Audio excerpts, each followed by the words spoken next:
Good afternoon everyone.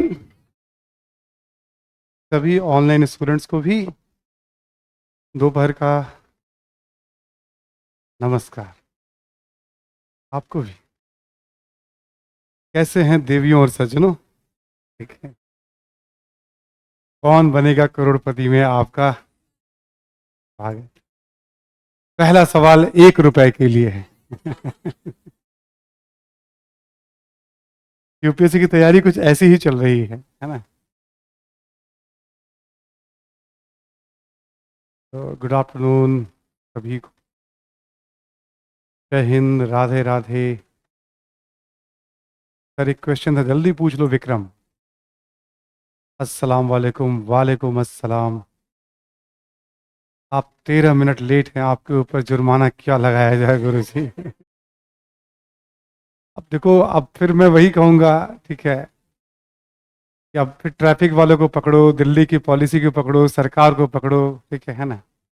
मैं तो 20 minute पहले, 12 मिनट का रास्ता है, 20 मिनट पहले मैं घर से चला हूँ। ठीक है, कि 5 मिनट पहले मैं यहाँ कम से कम आराम से पहुँच जाऊँ। तो आज तो ट्रैफिक थी, कभी मैं भी लेट होता हूँ, बट आज मेरे कारण लेट नहीं हूँ मैं, है ना?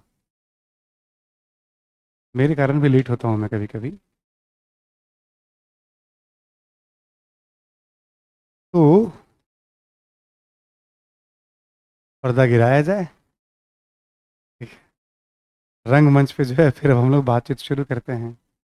असल में गांधी जी का आगमन होने वाला है राष्ट्रीय आंदोलन में। ठीक है ना?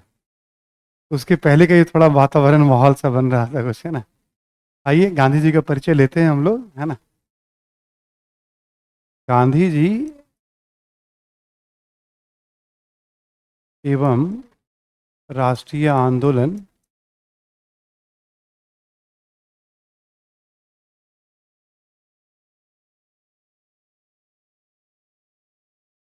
गांधी जी एवं राष्ट्रीय आंदोलन। ठीक है। जब हम गांधी जी का अध्ययन करते हैं तो सबसे पहले हम देखते हैं दक्षिण अफ्रीका में गांधी जी की गतिविधियों के बारे में।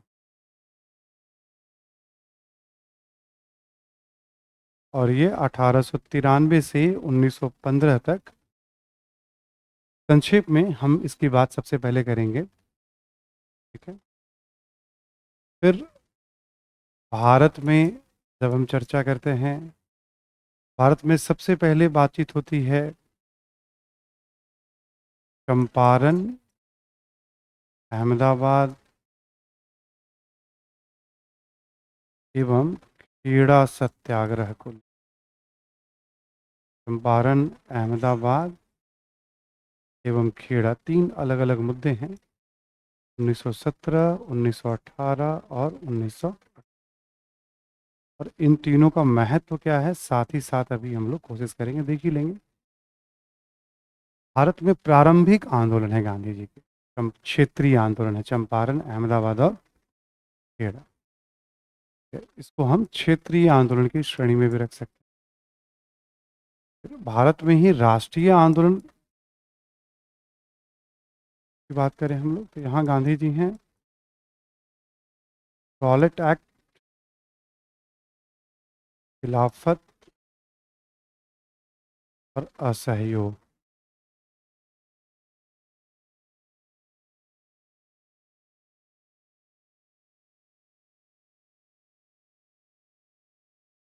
गांधी जी एवं राष्ट्रीय आंदोलन में सबसे पहले दक्षिण अफ्रीका, फिर भारत में क्षेत्रीय आंदोलन 17, 18, 18 में तीन आंदोलन और उसका महत्व।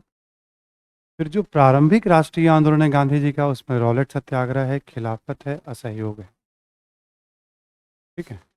इन तीनों पे चर्चा होगी ऐसे करके। फिर ये असहयोग आंदोलन आपका 1922 तक, हम यहाँ पे बातचीत करते हुए आ जाएंगे हम। 1920 से 1922 तक हमने कहा था। असहयोग आंदोलन के बाद ही मैं आपको 1892, 1909 और 1919 के अधिनियम के बारे में बता दूंगा, क्योंकि हमारे पास ना पूरी जानकारी है, तब अधिनियम को हम ऐतिहासिक संदर्भ में भी समझ पाएंगे और संवैधानिक विकास के दृष्टिकोण से भी समझ पाएंगे। दो नज़रिए से देखना होता है। एक, तो ये अधिनियम जब पारित हो रहा है तो उसके आसपास की घटनाएं क्या हैं भारत में, तो इतिहास में बहुत ज़रूरी होता है वो समझना। दूसरा, एक से दूसरे अधिनियम में क्या क्या विकास हुआ, तो ये तो अब ईजी है। क्योंकि 1861 तक आप पढ़ चुके हैं, आपको तरीका मैं बता चुका हूँ बहुत डिटेल में। विकास समझना कुछ नहीं, बस प्रावधान को देखा और एक दूसरे से रिलेट कर लिया। इसका मेथड मैं आपको पहले ही करा चुका हूँ, एक बार रिवीजन करा दूंगा 5-1 मिनट में, आपको याद आ जाएगा सब।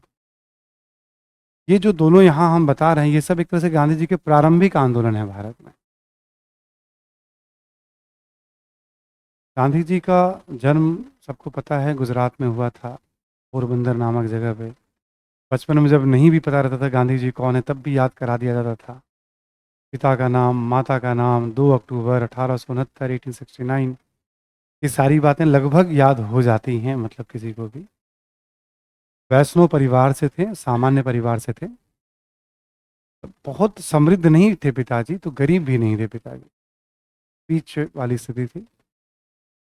तो ऐसी स्थिति थी कि जब इन्हें उच्च शिक्षा के लिए जाना था, इन्हें पैसे अरेंज करने पड़े थे। मतलब ऐसा नहीं कि बहुत आसानी से उपलब्ध थे पैसे इनके पास, इनको कोई बड़ा कर्ज नहीं लेना पड़ा इनको, ठीक है।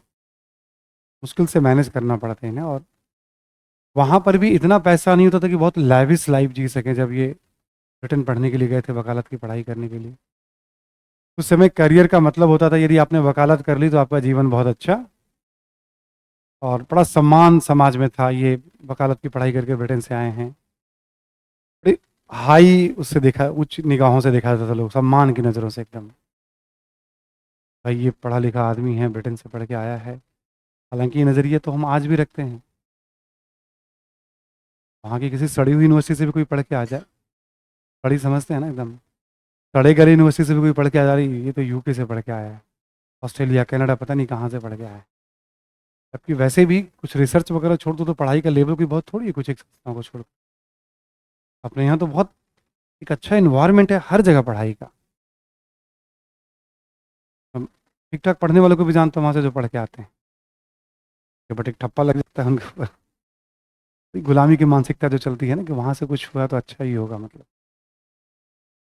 ठीक है। तो गांधी जी हालांकि पढ़ाई तो अच्छी थी उस समय, वकालत की करके आ गए।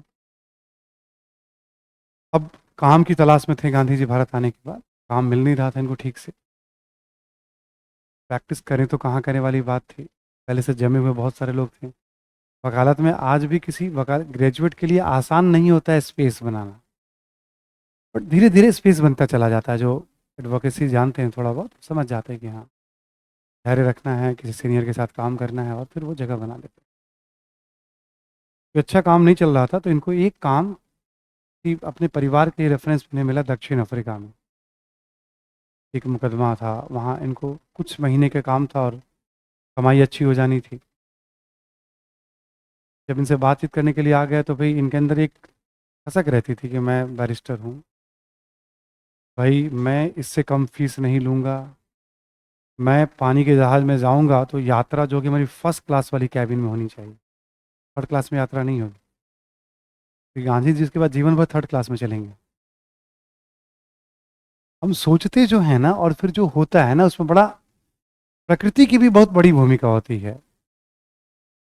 हमारे आपके हिसाब से सारी चीज़ें नहीं होती, हम अपना कर्म करते हैं, ठीक है। प्रकृति की भी बड़ी भूमिका होती है। गांधी जी ने कहा, उसने कहा टिकट अवेलेबल नहीं है, तो इन्होंने कहा मैं नहीं जाऊँगा। जिस डेट पे वो करते फिर मैं नहीं जाऊँगा भाई, बहुत आगे का तो आगे का टिकट ले लो, मैं तो तभी जाऊँगा जब तुम फर्स्ट क्लास में टिकट।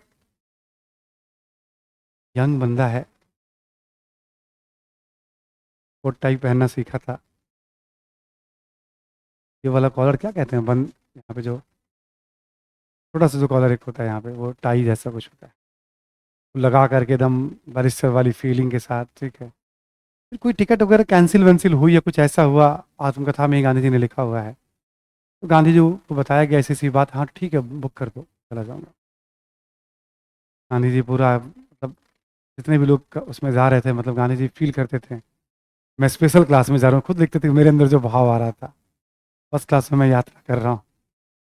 रास्ते में भी कहीं रुकती थी, मतलब पानी की जहाज जो थी कहीं यात्रा के दौरान, मान लो कहीं, ठीक है। तो उस दौरान भी गांधी जी अपना, मतलब फीलिंग बनाए हुए थे, मतलब रास्ते में भी।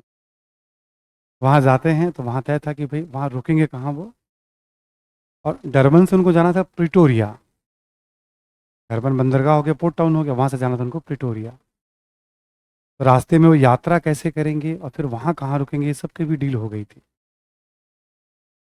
रास्ते में जो भी गाड़ी यूज़ करेंगे उसमें भी फर्स्ट क्लास में यात्रा करेंगे वो। बग्गी होगी तो ऊपर वाले मतलब अच्छे वाले सीट पे बैठेंगे वो। बट उन लोगों ने समझाया था कि देखो पानी के जहाज तक तो ठीक है, बट दक्षिण अफ्रीका में ना भेदभाव बहुत होता है। टिकट तो हम बना देंगे बट शायद आप जा ना पाएँ उस। गांधी जी ने कहा ऐसा कैसे भाई, मैं कानून पढ़ के आया हूँ। तो वहाँ कुछ अंग्रेजों ने इनको कानून समझाना शुरू किया। ठीक है। एक स्टेशन पे इनको मतलब धक्के मार के उतार दिया गया। उन्होंने जाके स्टेशन पे टिकट दिखाया अपना टिकट कि भाई मेरे पास ये टिकट था और ये घटना हुई है, वेटिंग रूम में रुकने की जगह दी जाए फर्स्ट क्लास में। ठीक है, वहाँ भी शायद उनको जगह नहीं मिली फर्स्ट क्लास में कि नहीं आप रुक नहीं सकते चूँकि आप असफेद हैं। ठंड का समय था, पूरी रात ठिठुरते हुए। ठंड वंड लगती है तो कई बार लोग बचता भी तो नहीं है मतलब, वैसे इनका निकला। फिर आगे की कुछ व्यवस्था हुई तो आगे भी जिद पे अड़े हुए थे कि हम फर्स्ट क्लास में ही जाएंगे हम। ठीक है। फर्स्ट क्लास जा ही नहीं रहा था। फिर जब गया तो फिर वो कभी आया ही नहीं लौट कर। ठीक है। आगे किसी बग्गी वगैरह में बैठे थे उसी सफ़र में या कोई और सफ़र रहा होगा, फर्स्ट राउंड में ही। ठीक है। तो ये अच्छी वाली सीट पे बैठे हुए थे। कुछ अंग्रेज़ थे, जब उन्होंने नोटिस किया, वाइट थे, तो उन्होंने कहा भाई तुम तो मतलब अश्वेत हो, तुम यहाँ कैसे बैठे। उनको धक्का मार के चालक के पायदान के पास उनको बहस भी हुई। तो मतलब धक्का मुक्की में भाई चोट भी लगी ही होगी, कहना ठीक नहीं कि गांधी जी को पीटा।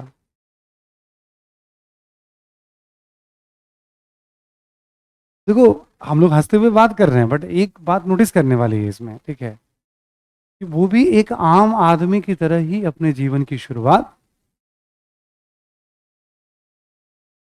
न जाने कितने लोग इस दौर से गुजरे होंगे, भारत के लोग या नॉन इंडियन भी, उस तकलीफ को झेला होगा, स्वाभिमान को मारा होगा, फिर वो अपने काम में अपने जीवन में लग गए होंगे। गांधी जी को ये बात अटक गई। एक पिक्चर में डायलॉग होता है ना, अटक गई तो सटक गई। गांधी जी को ये बात अटक गई। वो तकलीफ चलती रही और गांधी जी ने सोचा कि ये उतना बड़ा समस्या नहीं जिस मुकदमे के लिए आए हैं हम। बीच बचाव करके मैटर को सुलझा भी दिया गांधी जी ने। और सुविधा में थे गांधी जी उस समय, पैसा वगैरह भी उनको मिल गया था जो मिलना था। बट बहुत खुश नहीं थे वो, जो बिहेवियर हुआ था उनके साथ, बड़े भारी मन से थे। उसी बीच में चार अलग अलग प्रांत थे दक्षिण अफ्रीका में। एक प्रांत था नटाल। नटाल में एक कानून पारित हुआ कि भारतीयों को मताधिकार से वंचित, कभी कोई कानून बना के दे दिया गया होगा। लोगों ने आग्रह किया कि आपसे ज़्यादा पढ़ा लिखा कोई आया नहीं यहाँ पे भारतीयों में, न कोई कानून का जानकार आया है। आप यदि हम लोगों का मुकदमा कानूनी तौर पे लड़े तो हम लोग सब मिलकर पैसा आपको देंगे। आ जाता, उनके मन में लालच भी आया कि चलो इसी बहाने कुछ प्रैक्टिस भी चल सकती है हमारे यहाँ पे। बट एक समस्या देख रहे थे वो। फिर उसके लिए भारतीयों को उन्होंने ऑर्गेनाइज करना प्रारंभ किया, गाइड करना प्रारंभ किया कि ये कैसे करना है। सरकार से मिलना हो, भारतीयों को एकजुट करना हो। गांधी जी का सवाल था मैं तो लड़ूंगा तुम लोगों के लिए बट मेरी ज़रूरतें कैसे पूरी होंगी। भाई सब लोगों ने जोड़कर इन्होंने बताया कि भाई एक बैरिस्टर साल भर में कितना कमाता है। लोगों ने कहा ठीक है उतना चंदा इकट्ठा कर लेंगे, या उसके आसपास कुछ इस तरह की बात हुई। सबके बावजूद भी ये अपने पैसे को नहीं छोड़ रहे हैं। और परिवार के लोग भी इनके बीच में आना जाना हुआ, भारत में परिवार के लोग भी इनके गए, भाई पत्नी बच्चे सब भी वहाँ पे। तो ज़रूरतें पूरी हो रही हैं लोगों के लिए, जो कानूनी सहायता कर सकते हैं कर रहे हैं। बट उसी दौरान इनका अध्ययन भी जारी है, परिस्थितियों परिस्थितियों पे समझ भी बन रही है। फिर 1906 में एक कानून लागू हो रहा था, रजिस्ट्रेशन एक्ट करके।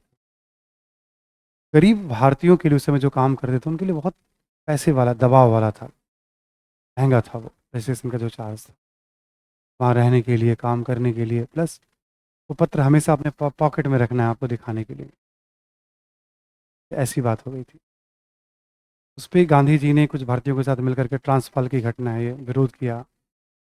जोहिन्सबर्ग की घटना है। ठीक है, उसका विरोध किया गांधी जी ने।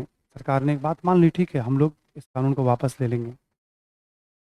बस आप लोग इसको एक्सेप्ट कर लीजिए एक बार। एक्सेप्ट करने के बाद सरकार ने कहा हम कानून वापस नहीं लेंगे। ठीक है, तो गांधी जी ने क्या किया, उस पत्र को जला दिया। मतलब कानून उल्लंघन के अपराध में सजा हुई, जेल में कठोर कारावास की सजा हुई, सश्रम कारावास। इनसे जेल में श्रमिकों के जैसा काम, एक बैरिस्टर को श्रमिक भी बना दिया दक्षिण अफ्रीकी सरकार ने वहां पर। ये सब दौर है। इस दौर में इनका अध्ययन जारी है। कहा जाता है मतलब मोहनदास करमचंद गांधी एक बैरिस्टर से महात्मा बनने का जो सफर है वो दक्षिण अफ्रीका में ही हुआ उनका।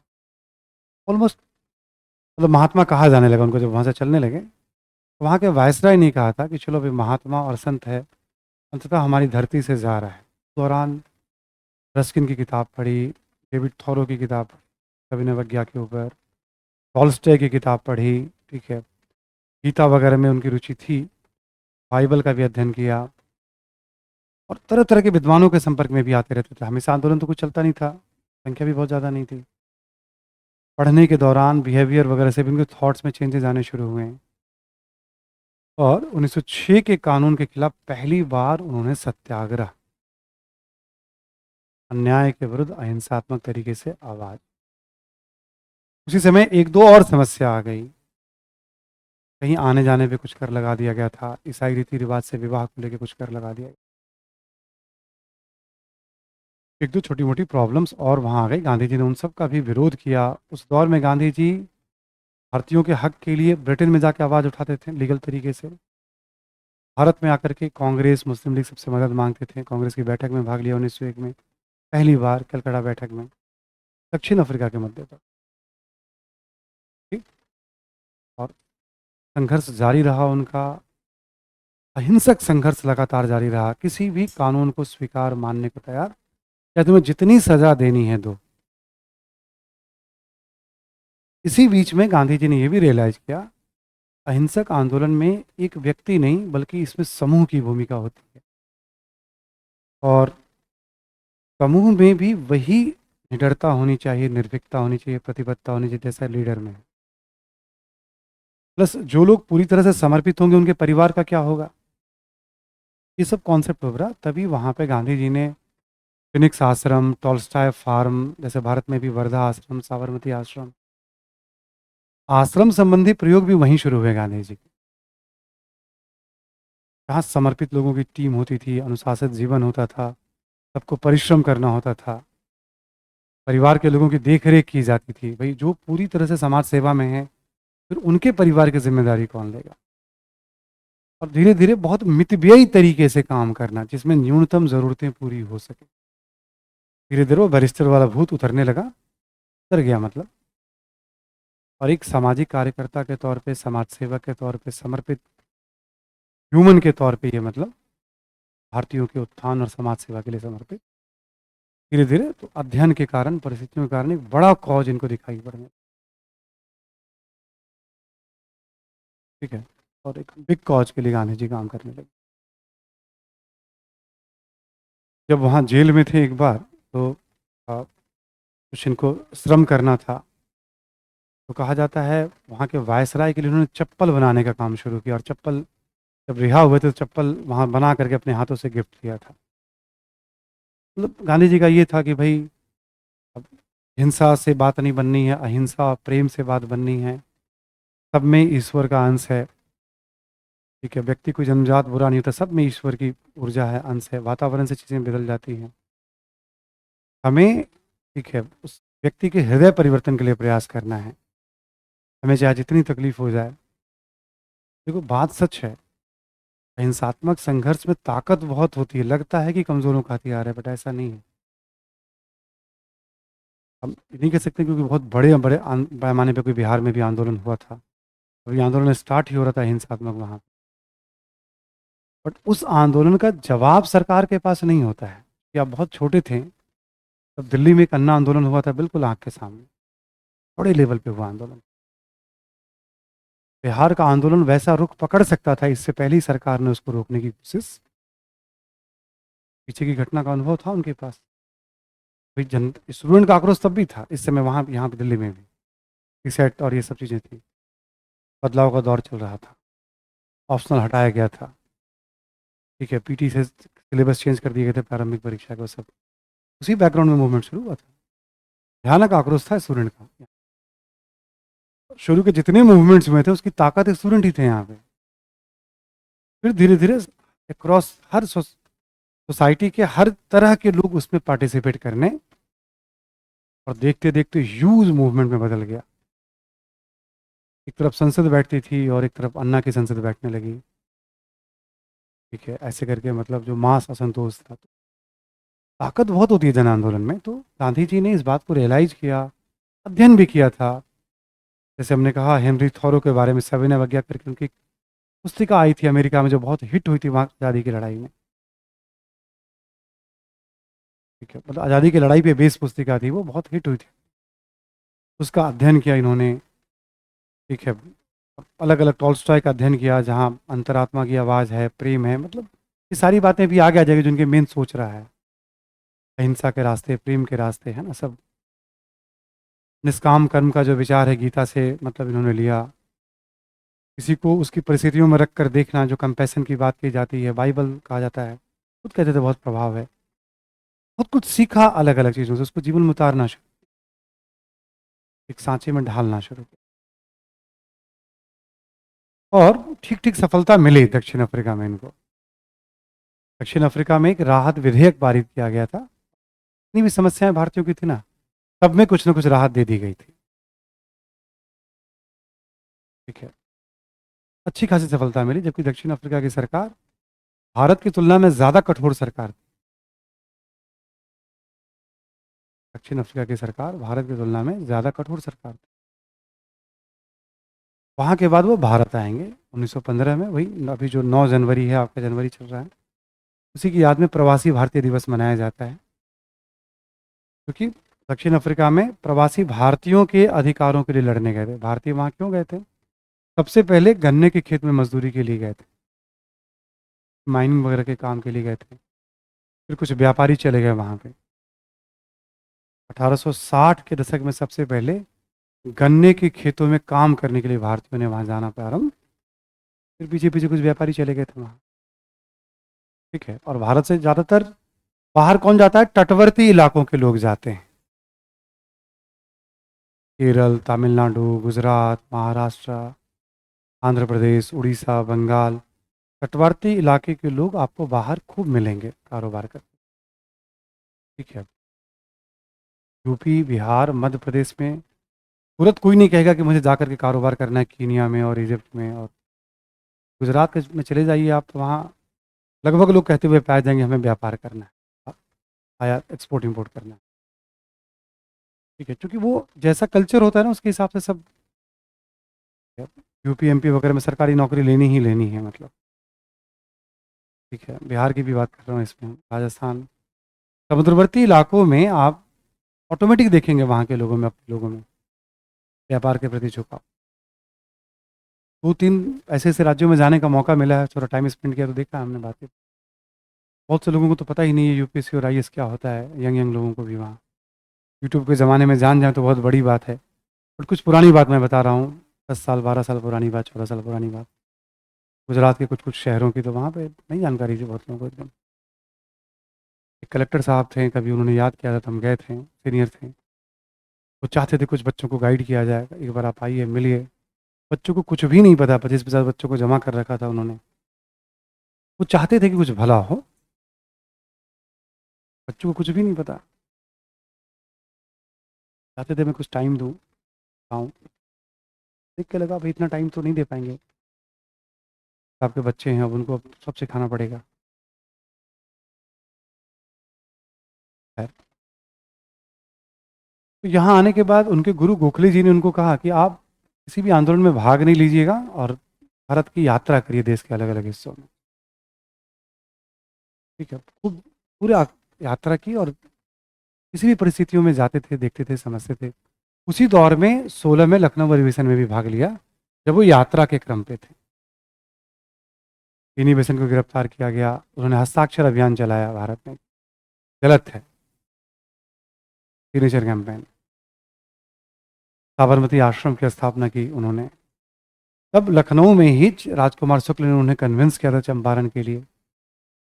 चंपारण पहुंचते हैं, चंपारण कमिश्नर ने कहा भाई आप छोड़िए। चंपारण कमिश्नर का आदेश कानून होता था, उन्होंने कानून को मानने से मना कर दिया। ठीक? कहा जाता है कानून की अवज्ञा का पहला उदाहरण है। फिर सरकार ने कहा कि गांधी जी से घबराने वाली कोई ज़्यादा बात नहीं है। सरकार की नज़र में उनके सारे रिकॉर्ड थे, उनको लोगों से मिलने जुलने दिया जाए। करीब कुछ महीने थे वहाँ, 800 किसानों से के साथ बातचीत की, गांव में ही रुकते थे और तमाम फिर पूरी एक रिपोर्ट तैयार करके लगा कि नहीं अन्याय हुआ है, सरकार को सौंप दिया। सरकार ने कमेटी बना दी और कमेटी ने पाया कि गलत हुआ है।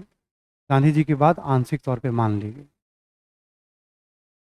ये आंदोलन की नौबत नहीं आई, बस कोई उन्होंने आदेश नहीं माना था सरकार। फिर भी चंपारण से शुरुआत होती, चंपारण सत्याग्रह कहते हैं। अहमदाबाद में उद्योगपतियों और मजदूरों के बीच पैसे को लेके, मजदूरी को लेके विवाद था। गांधी जी ने वहां अनशन किया और पूंजीपतियों ने बात मान ली। खेड़ा में फसल खराब हो गई थी, सरकार राजस्व वसूलने पे तुली हुई थी। और आपको याद होगा स्ट्रेची आयोग, अकाल संहिता में राजस्व में राहत की बात की गई। शुरू में तो ऐसा कुछ था नहीं, बट उसमें राजस्व में राहत, कानूनन राहत मिलना चाहिए था, बट सरकार राहत देने को तैयार नहीं थी गुजरात के खेड़ा में। गांधी जी ने किसानों का कर मत दो, नो टैक्स,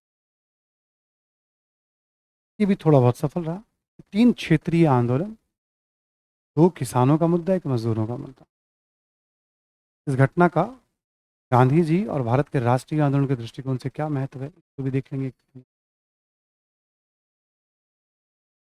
राष्ट्रीय हम बात करें स्तर पे, एक रॉलेट कानून सरकार ने बनाया था, संदेह के आधार पर किसी भी व्यक्ति को गिरफ्तार कर लेगी, मुकदमा विशेष अदालत में चलेगी और निर्णय के अगेंस्ट में अपील नहीं होगी, और मुकदमा चलाए बिना किसी व्यक्ति को 2 वर्ष तक जेल में।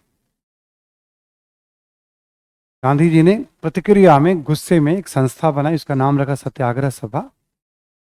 पूरे भारत में आंदोलन का आह्वान किया 6 अप्रैल 1919 को।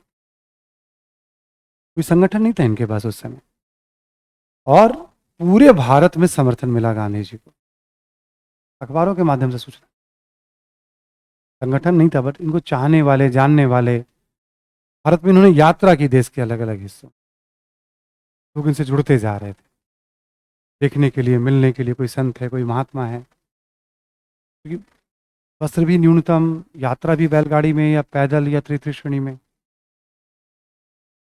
ठीक है, भोजन भी बहुत सात्विक जो होता है, मतलब वेजिटेरियन तो थे ही, उसमें भी अल्पाहार ही थे। ये सब तो बहुत ओपन था, ऐसा नहीं था कि मतलब बाहर कम खाते हैं और अंदर जाके बहुत खा, कुछ ऐसा नहीं था। ठीक है, ये तो पूरी दुनिया के सामने था, तो उसके भी प्रति भी लोग आकर्षित हुए। इसी दौरान जलियांवाला बाग हत्याकांड हो गया। गांधी जी को लग गया कि हिंसा होगी तो सरकार बहुत ताकत से हिंसा करेगी और हमारा उद्देश्य जो है कमजोर पड़ जाएगा। आंदोलन वापस ले लिया। खिलाफत मुद्दा आ गया, गांधी जी ने सपोर्ट कर दिया, गांधी जी ने ही गाइड किया, लीड किया इसको, बट इसमें केवल मुस्लिम समाज की भागीदारी थी। गांधी जी ने कांग्रेसी नेताओं को समझाया कि कांग्रेस के मंच से एक बड़ा आंदोलन चलना चाहिए। शुरू में कुछ नेताओं ने विरोध किया, और दिसंबर 1920 में सब बात मान गए गांधी जी की, और फिर कांग्रेस ने दिसंबर 1920 में असहयोग आंदोलन प्रारंभ करने, एक खिलाफत ने असहयोग आंदोलन शुरू किया और एक कांग्रेस ने शुरू किया, वो पैरेलल आंदोलन चला। ठीक, एक तरह से समझ लो बहिष्कार जैसा ही था, तो गांधी जी ने असहयोग दिया था। बस सोच का थोड़ा अंतर, वो बात कर लेंगे हम। करीब करीब समझ लो आप 11-12 महीने आंदोलन चला। चौरी चौरा के में घटनाक्रम हुआ, आंदोलनकारियों ने पुलिस स्टेशन को आग लगा दी थी, कुछ पुलिस वालों को जला दिया था। उसके बाद गांधी जी ने आंदोलन को वापस, इस पर भी चर्चा हुई, कंट्रोवर्सी रही, लेकिन असहयोग आंदोलन तक आते आते क्लियर था कि राष्ट्रीय आंदोलन में सबसे बड़े नेता और आम लोगों के नेता के रूप में इन्होंने अपनी पहचान 7 वर्षों के भीतर भारत में बना ली। अब प्रशंसा करें या निंदा उनके तरीकों की, चर्चा में एक जरूर थे महात्मा,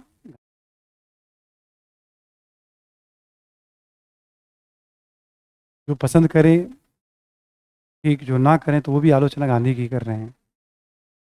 उनके तरीके पसंद हैं तो ठीक, नहीं पसंद है तब भी गलत तरीका है, बट बात उनके इर्द गिर्द ही होगी फिर भारतीय समाज में। कि असहयोग आंदोलन के दौरान ग्रामीण भारत में आंदोलन को बड़े पैमाने पर ले जाने में वो सफल क्यों रहे, इसकी बात भी कर लेंगे हम। एक समरी सी मैंने बता दी कि देखो यहाँ से कहानी चल के यहाँ तक पहुँचेगी। ठीक। अगर पूछेगा चाय कॉफी कुछ नहीं है, मैं कितना बोलूँ, कितना सबसे बोले जा रहा हूँ कि मैं अब आ जाएगी चाय कॉफी। आज कुछ सिर थोड़ा सा आज ठंड के कारण या जो भी हो, है ना।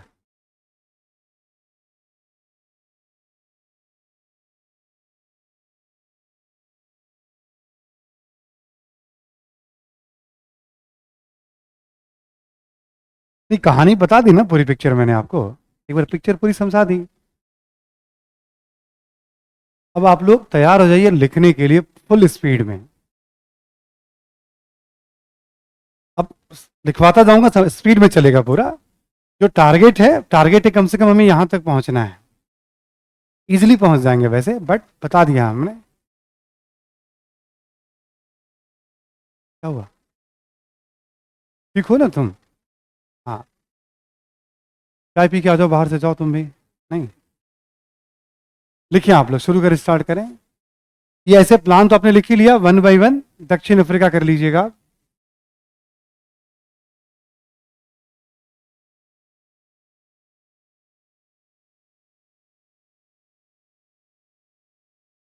गांधी जी एवं दक्षिण अफ्रीका।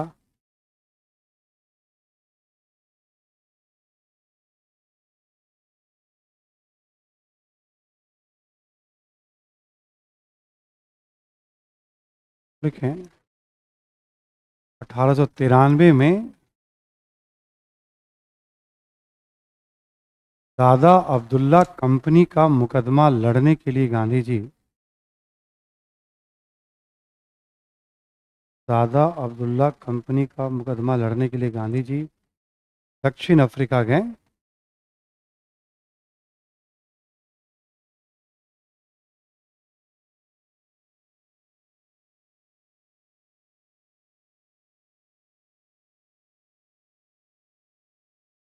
ठीक है, दक्षिण अफ्रीका गए।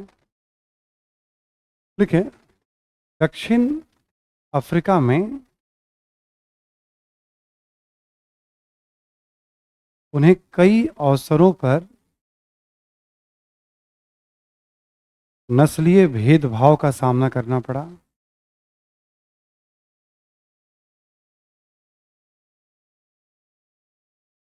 उन्हें कई अवसरों पर नस्लीय भेदभाव का सामना करना पड़ा।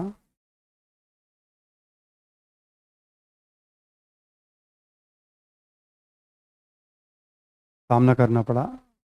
लिखिए आप, जैसे डरबन से प्रिटोरिया जाते वक्त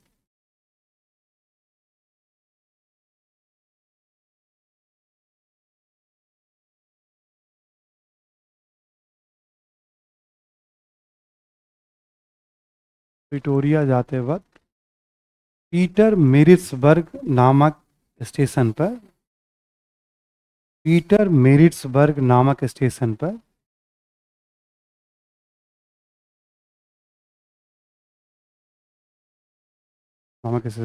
उन्हें ट्रेन से उतार दिया गया था।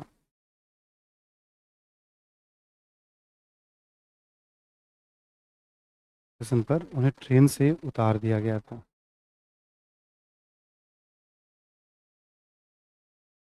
ठीक है, कोई टिकट वाला इशू था।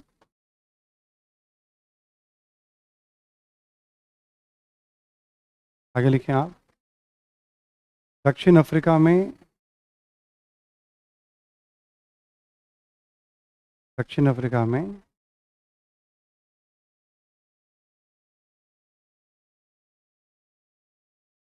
भारतीयों के साथ भेदभाव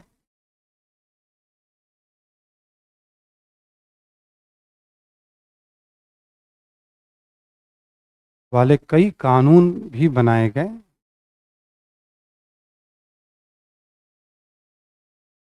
जैसे नटाल में, नटाल एक जगह है, नटाल में मताधिकार से वंचित करने वाला कानून।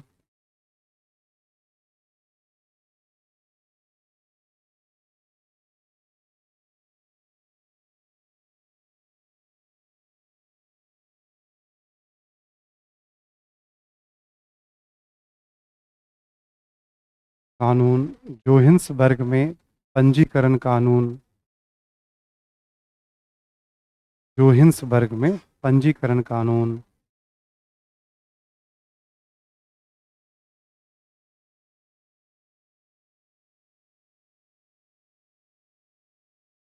ठीक है। ईसाई रीति रिवाज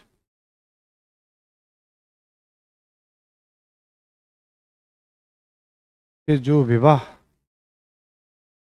ईसाई रीति रिवाज से जो विवाह नहीं हुआ था,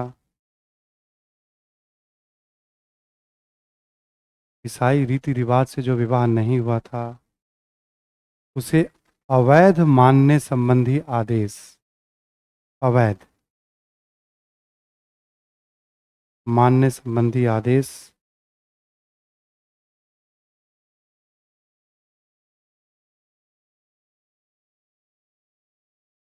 इत्यादि, अवैध मानने संबंधी आदेश इत्यादि। ठीक है।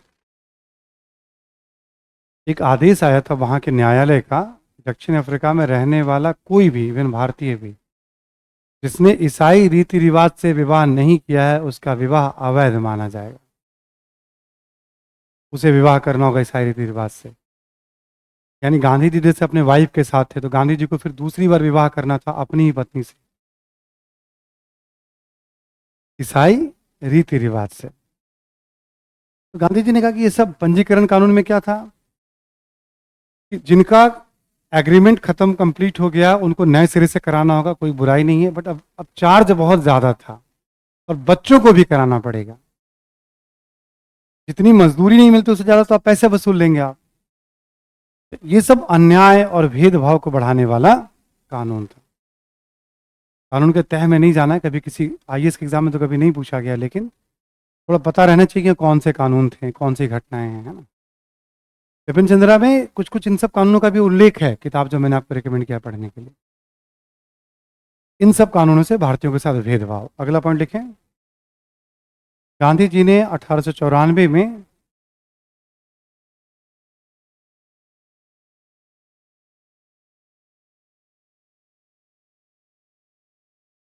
नटाल भारतीय कांग्रेस की स्थापना की।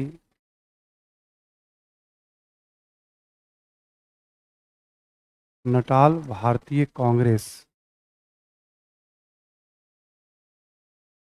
की स्थापना की। ठीक है। नटाल भारतीय कांग्रेस की स्थापना की। देखिए 1903 में,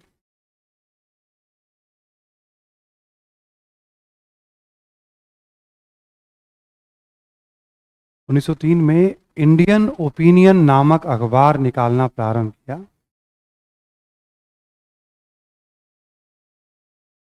1903 में इंडियन ओपिनियन नामक अखबार निकालना प्रारंभ किया।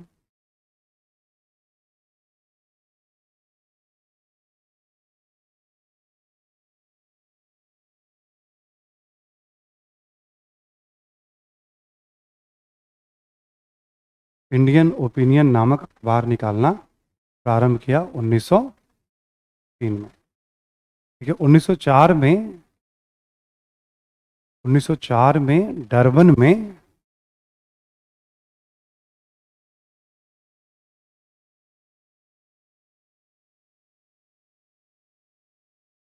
1904 में डरबन में फिनिक्स आश्रम की स्थापना की। फिनिक्स, फिनिक्स आश्रम की स्थापना की।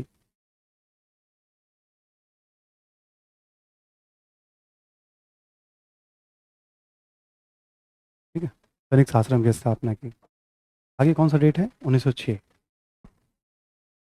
लिखें आप, 1906 में पंजीकरण कानून के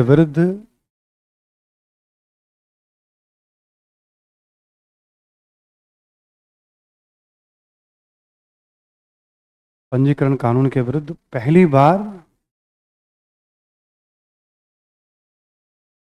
सत्याग्रह किया।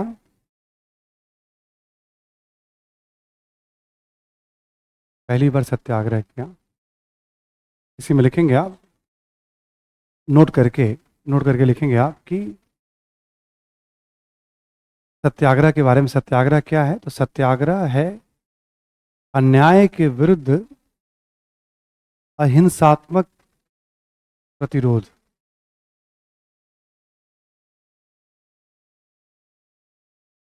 अन्याय का अहिंसात्मक तरीके से विरोध या प्रतिरोध।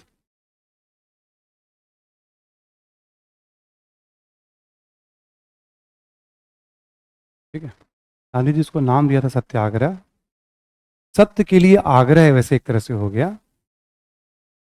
आमतौर पे जो अन्याय है आप देखेंगे आप, या तो राज्य के द्वारा किया जाता है या समाज के किसी वर्ग के द्वारा।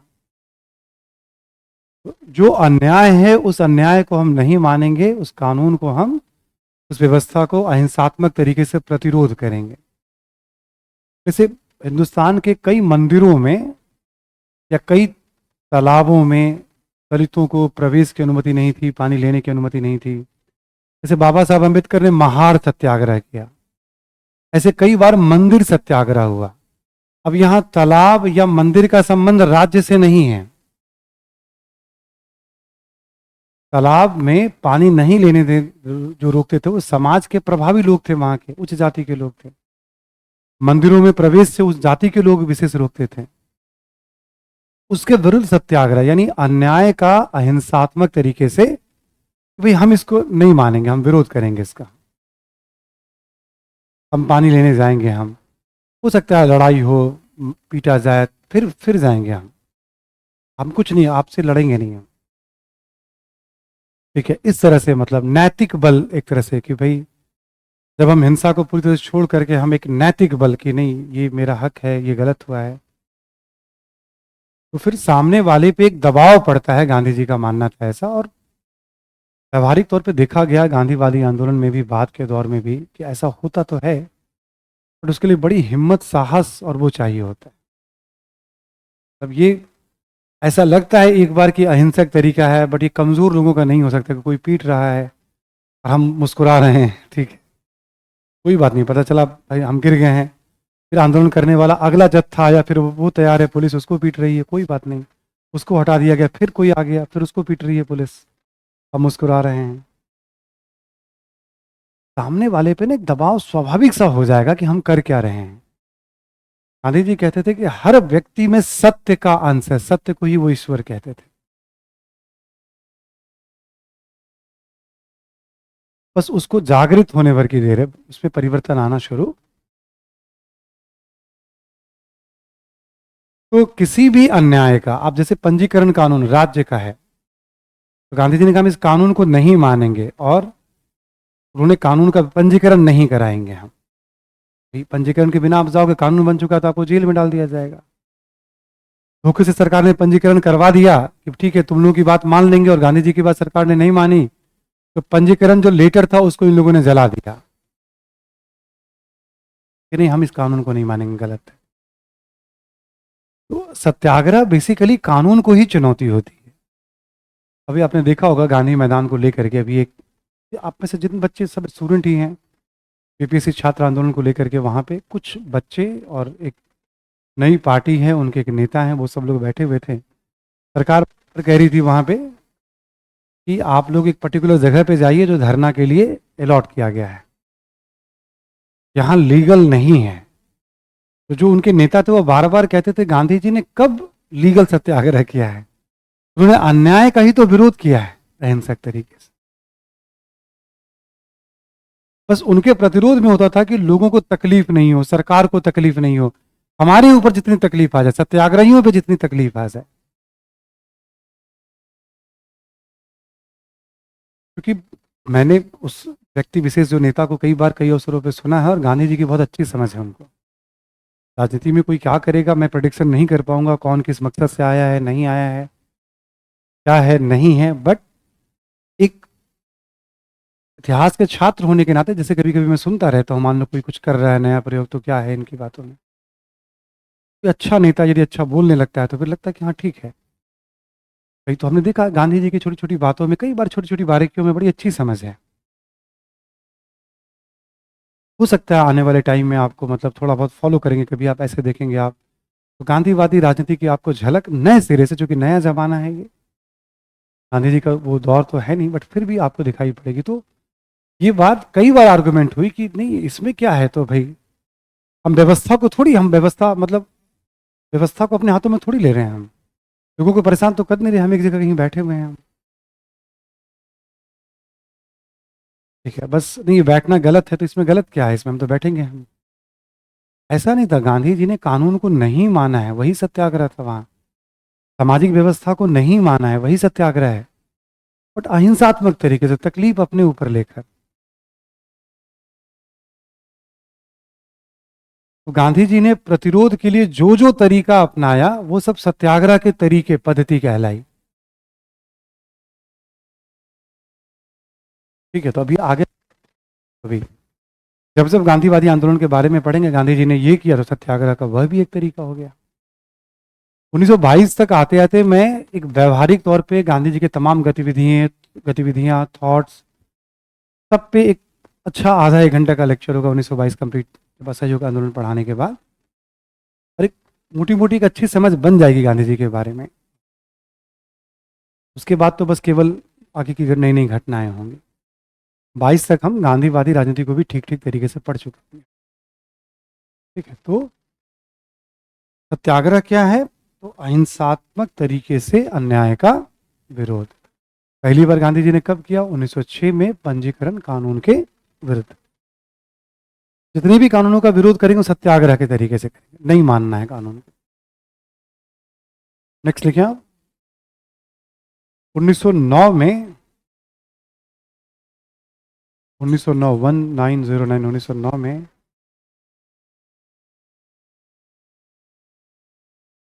हिंद स्वराज नामक पुस्तक,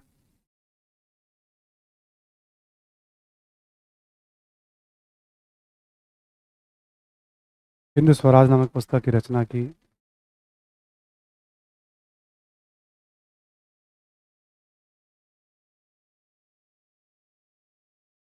अब इसमें क्या था कि गांधी जी ने स्वराज को बहुत व्यापक अर्थों में,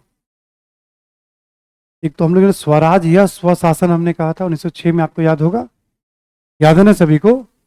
उस स्वराज शब्द का प्रयोग किया गया था स्वशासन के सब्स्टिट्यूट के रूप। यहां स्वराज का मतलब गांधी जी के लिए था कि राजनीति में स्वराज का मतलब है कि राज्य की जरूरत ही नहीं पड़ेगी। पंचायती राज व्यवस्था अपने आप में बहुत है, लोगों पे जितना कम शासन की जरूरत पड़े इस तरह से जीवन जिया जाए। आर्थिक क्षेत्र में गांधी जी के लिए स्वराज का मतलब था हर हाथ को रोजगार मिले। ठीक है, हर व्यक्ति परिश्रम करे और अपनी जरूरतों को, यहीं पर जैसे भारी उद्योगों का, मशीनी उद्योगों का उन्हें विरोध किया था गांधी जी। गांधी जी अपने विचारों में संशोधित भी करते रहते थे। बाद में उन्होंने कहा मैं उन उद्योगों के विरुद्ध हूं, संशोधन करते हुए, जिससे लोगों के रोजगार छिन जाते हैं। उन मशीनी उद्योगों के विरुद्ध नहीं हूं जो रोजगार के अवसर को बढ़ा रहे हैं। विचारों में संशोधन भी होता रहा, ऐसा नहीं कि उन्होंने जो कह दिया। ब्रिटिश संसद की उन्होंने आलोचना की और उसके लिए असंसदीय भाषा तक का प्रयोग कर दिया था अपनी किताब में। गांधी जी भी थी अपने जमाने में, ब्रिटिश संसद के लिए उन्होंने असंसदीय भाषा का प्रयोग किताब में कर दिया। बाद में जब उसके लिए उन्होंने मतलब खेद या माफी मांगी और फिर जब नया एडिशन आया था उस किताब का तो उसमें से उस शब्द को हटा दिया गया। उत्सुकता आएगी आपको शब्द क्या है, गूगल का जमाना है क्लास के बाद। आप लोग गूगल करना हो तो कर लीजिएगा, जरूरत नहीं करने की। सामाजिक क्षेत्र में किसी भी तरह का भेदभाव नहीं होना चाहिए।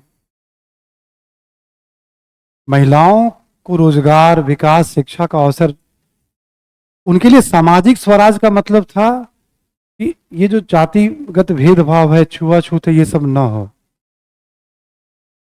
ठीक है, सबको एक जैसा सम्मानजनक भाईचारा हो, महिलाओं की बेहतर दशा हो, उनके लिए विभिन्न धर्मों के बीच एकता हो, तो सामाजिक, तो गांधी जी के लिए स्वराज का मतलब क्या? राजनीतिक, सामाजिक, आर्थिक, सांस्कृतिक।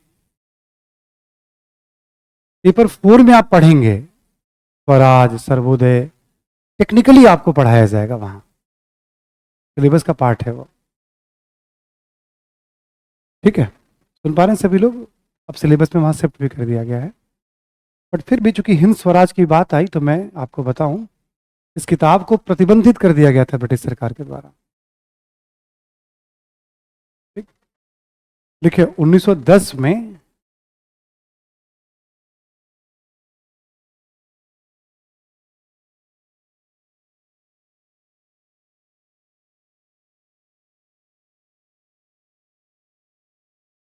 1910 में गांधी जी ने टॉल्स्टॉय फॉर्म की स्थापना की।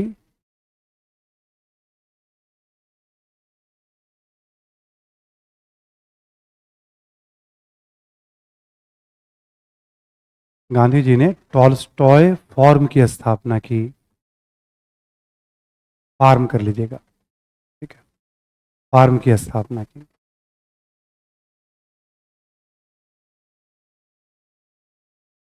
अगला पॉइंट लिखें, दक्षिण अफ्रीकी आंदोलन के दौरान, दक्षिण अफ्रीकी आंदोलन के दौरान गांधी जी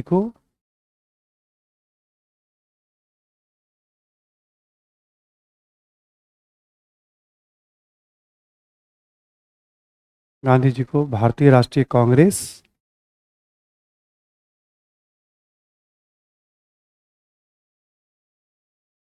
मुस्लिम लीग, मुस्लिम लीग, निजाम, निजाम हैदराबाद के जो निजाम थे, कॉमा टाटा, जो पूंजीपति टाटा थे उस समय, इत्यादि से सहयोग मिला।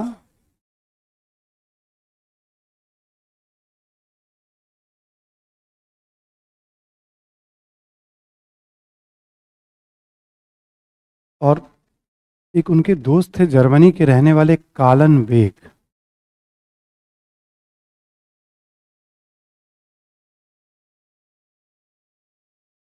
इसे में लिखेंगे कि जर्मन मित्र कालन बेग, जर्मन मित्र कालन बेग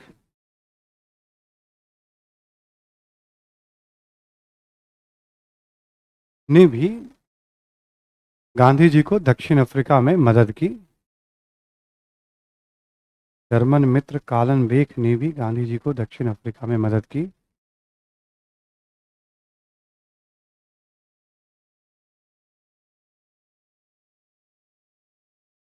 ठीक है,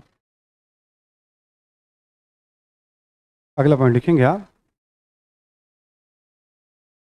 गांधी जी के गांधी जी के कहने पर गोखले ने दक्षिण अफ्रीका की यात्रा की थी।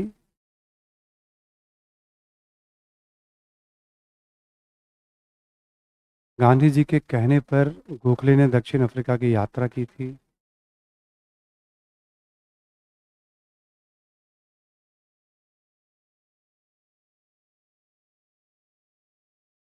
ठीक, यात्रा की थी।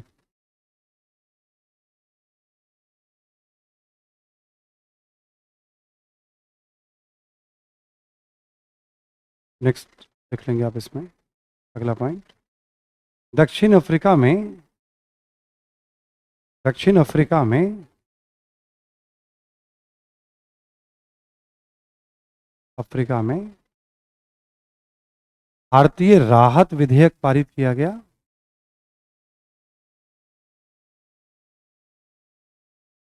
भारतीय राहत विधेयक पारित किया गया।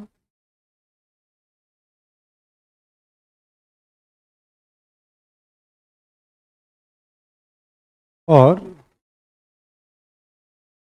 जिन मुद्दों के विरुद्ध गांधी जी ने आंदोलन किया,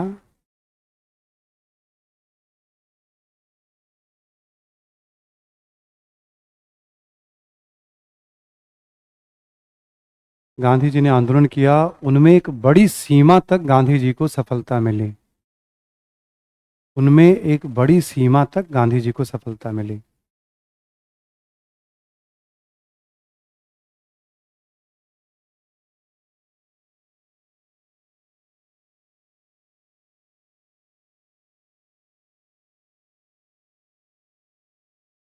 ठीक है,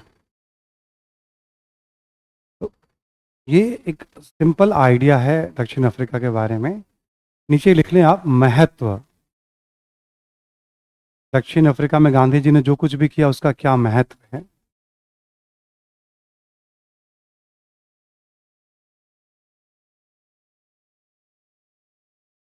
देखें कि दक्षिण अफ्रीकी आंदोलन के दौरान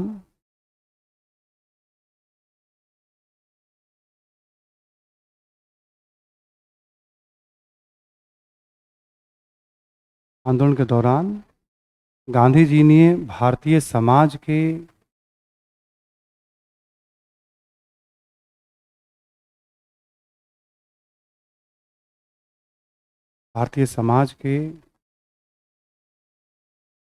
अलग अलग क्षेत्र,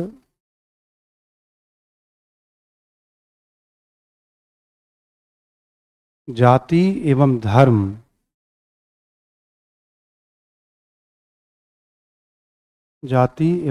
के लोगों का नेतृत्व किया।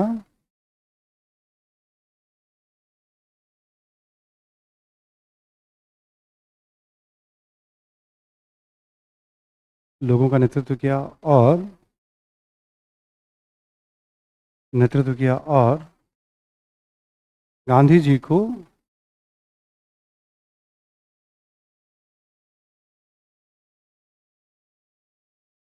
इस इस बात का व्यवहारिक अनुभव हुआ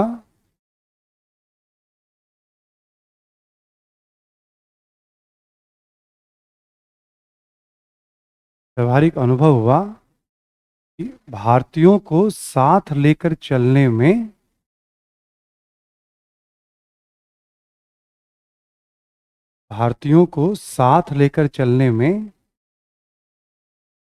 किस प्रकार की समस्याएं आती हैं।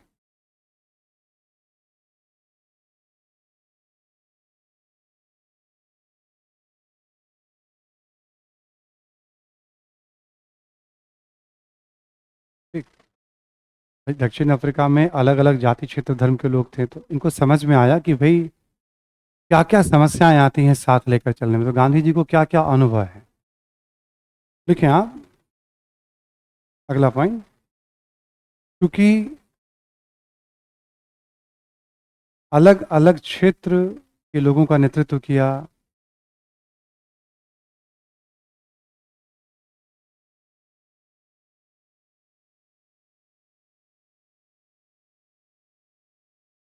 इसलिए प्रारंभ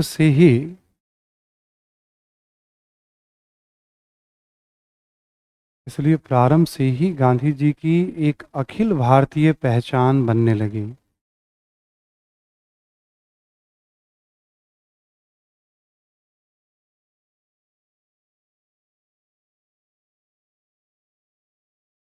प्रारंभ से ही गांधी जी की एक अखिल भारतीय पहचान बनने लगी।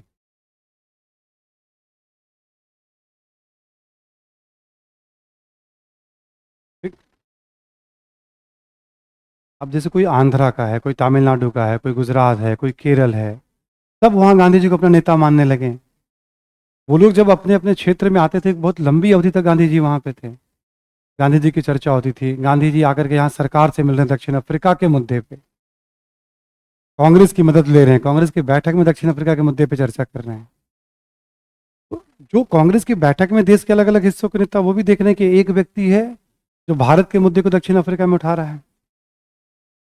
तो शुरू से ही गांधी जी की पहचान एक अखिल भारतीय नेता के तौर पर। दक्ष- दक्षिण अफ्रीकी आंदोलन का क्या महत्व है भारत के राष्ट्रीय आंदोलन में और गांधी जी के राइज में एक नेता के तौर पर। ठीक। नेक्स्ट लिखिए आप। दक्षिण अफ्रीकी आंदोलन के दौरान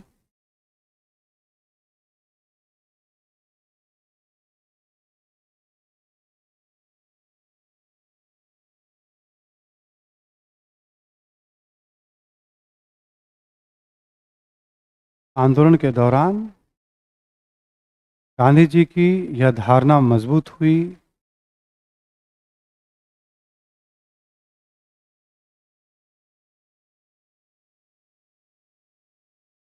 यह धारणा मजबूत हुई कि महिलाओं की स्थिति में सुधार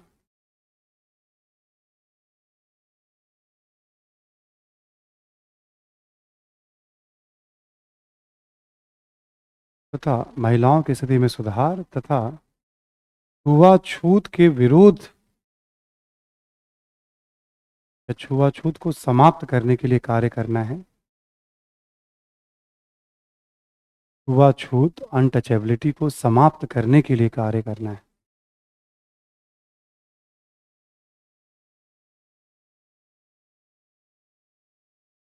ठीक है? साथ ही हिंदू मुस्लिम एकता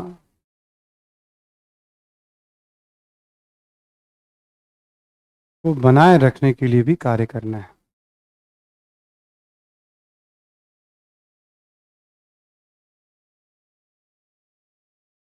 अब ये जो तीनों बातें हमने लिखाई है ना, मृत्यु तक गांधी जी इन विचारों पे कायम, छुआछूत को समाप्त करने के लिए प्रयास करेंगे जो उनका अपना तरीका था, महिलाओं की दशा में सुधार का हमेशा समर्थन करेंगे और हिंदू मुस्लिम एकता के लिए वो प्रतिबद्ध। तीनों में कोई परिवर्तन नहीं दिखेगा उनको पूरे जीवन काल में। इसके लिए वो सतत अपने पूरे जीवन 30 जनवरी 1948 जनवरी महीने में है हम लोग, 30 जनवरी को ही गांधी जी को गोली मारी गई थी, उनकी हत्या हुई थी। तब तक इन विचारों पे वो प्रतिबद्ध। बहुत सारे गांधी जी के सोच दक्षिण अफ्रीका में ही बने। अगला पॉइंट लिखें आप। आंदोलन के दौरान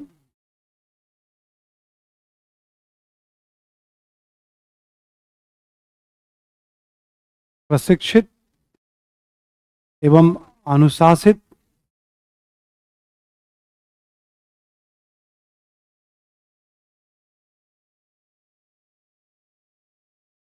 कार्यकर्ताओं की आवश्यकता होती है।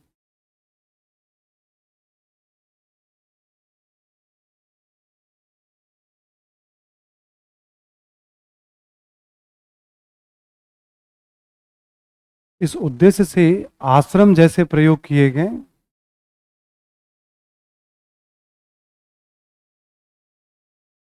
आश्रम जैसे प्रयोग किए गए और यह प्रयोग भी आगे चलकर उपयोगी साबित हुआ।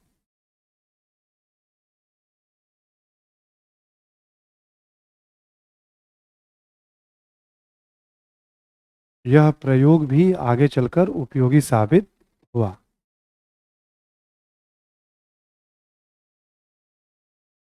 ठीक है। उन्होंने प्रयोग ही तो करना शुरू किया, फिर भारत में आते ही साबरमती आश्रम, फिर वर्धा आश्रम। तो गांधी जी ने एक तरह से समझो कि फर्स्ट इनिंग दक्षिण अफ्रीका में जो है वो अंडरस्टैंडिंग वाली इनिंग सब। एक और पॉइंट लिखें। दक्षिण अफ्रीका की धरती पर दक्षिण अफ्रीका की धरती पर गांधी जी ने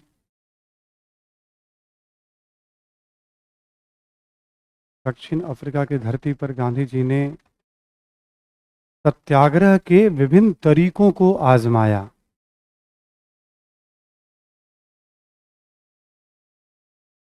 सत्याग्रह के विभिन्न तरीकों को आजमाया।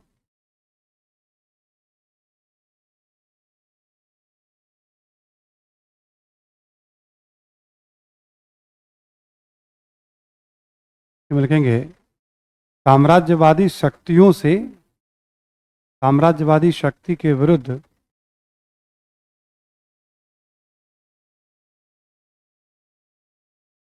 साम्राज्यवादी शक्ति के विरुद्ध आंदोलन में क्या क्या सावधानियां रखनी है?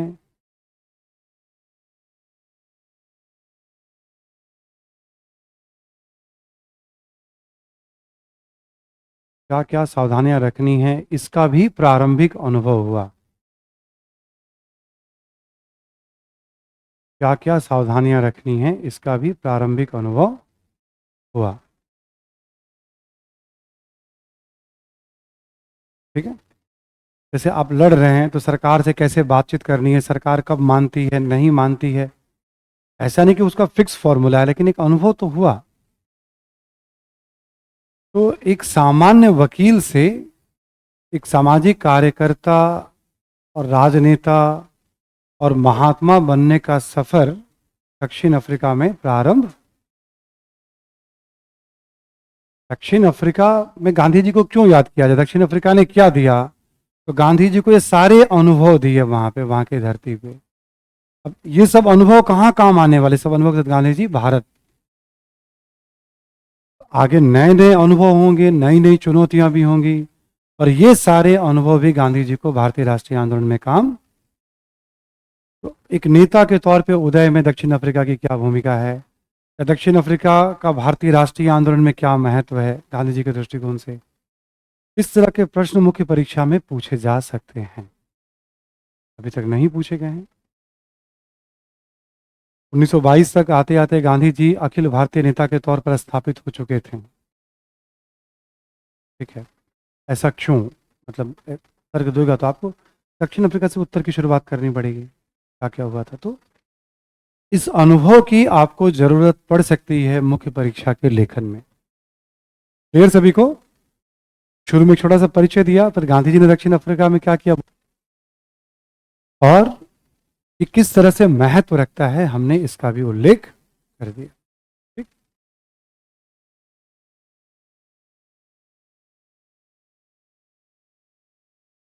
क्लियर ना? का कार्यक्रम हो गया। अब हम लोग आएंगे चंपारण में, अहमदाबाद में और खेड़ा में। जब अभी इसको पढ़ेंगे हम तो दो तीन बातों का छोटा सा ध्यान रखेंगे हम। जैसे कोई भी टॉपिक पढ़ रहे हैं, मानो चंपारण पढ़ रहे हैं हम लोग, तो हम देखेंगे उसमें मुद्दे क्या हैं, घटनाएं संक्षेप में, यदि कोई सहयोगी है तो सहयोगी। तीनों में हम यही मॉडल अपनाएंगे। जैसे चंपारण 1917, मुद्दे, घटनाएं और सहयोगी, तीनों को करने के बाद एक साथ तीनों का हम महत्व नोट डाउन कर लेंगे। देखिए आप जरा शीर्षक दे दें, गांधी भारत में गांधी जी के प्रारंभिक आंदोलन, भारत में गांधी जी के प्रारंभिक आंदोलन, ब्रैकेट में कर लेंगे आप क्षेत्रीय आंदोलन,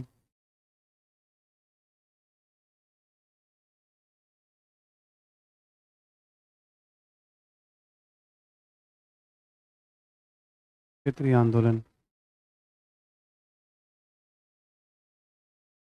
यहां लिख लें आप।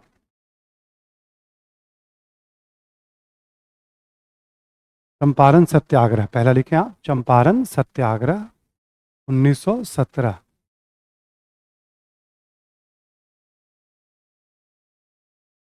चंपारण सत्याग्रह 1917, 1917। उसमें लिखें आप पॉइंट्स में मुद्दे क्या थे वहां पे।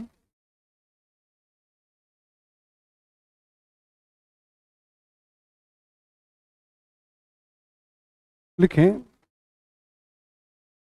नील के व्यापारियों के द्वारा, नील, हाँ, इंडिगो,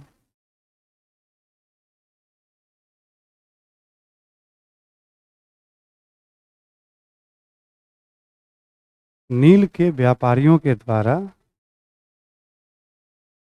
ठीक है, नील के व्यापारियों के द्वारा चंपारण के किसानों से जबरन नील की खेती कराना,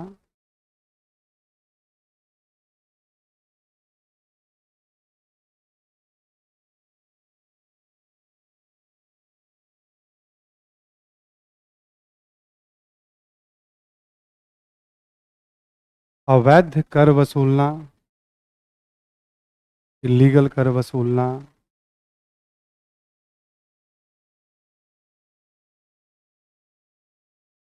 तीन कठिया व्यवस्था,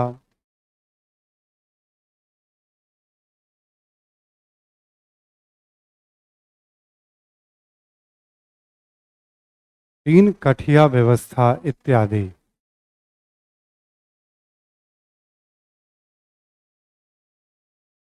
चंपारण कहाँ पड़ता है? बिहार में है। तो तुम चंपारण से ही हो? अच्छा, क्या बात है।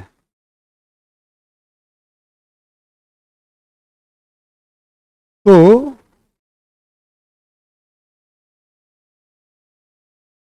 चंपारण में यानी बिहार में कौन सा बंदोबस्त लागू था? अस्थाई बंदोबस्त। याद है सभी को? बिहार में कौन सा बंदोबस्त लागू था? अस्थाई बंदोबस्त। अस्थाई बंदोबस्त में क्या हुआ था? किसानों को जमीन छीन करके जमींदारों ने क्या किया था? ब्रिटेन के व्यापारियों को जमीन पट्टे पर, मतलब जमींदारों ने अंग्रेजों को नया जमींदार बना दिया था वहां पे। एक्चुअल मालिक नहीं थे, बट जमीन पट्टे पे दे दिया गया। तुम जमीन लो और नील की खेती कराओ किसानों से। ब्रिटेन में कपड़ों का बड़े पैमाने पर उत्पादन हो रहा था, निर्माण हो रहा था। और कपड़ों को रंगने के लिए नील की जरूरत। हाल में बिहार में नील की खेती ठीक ठाक वहां के क्लाइमेट और मिट्टी के हिसाब से हो रही थी। चंपारण में भी नील की खेती हो रही थी।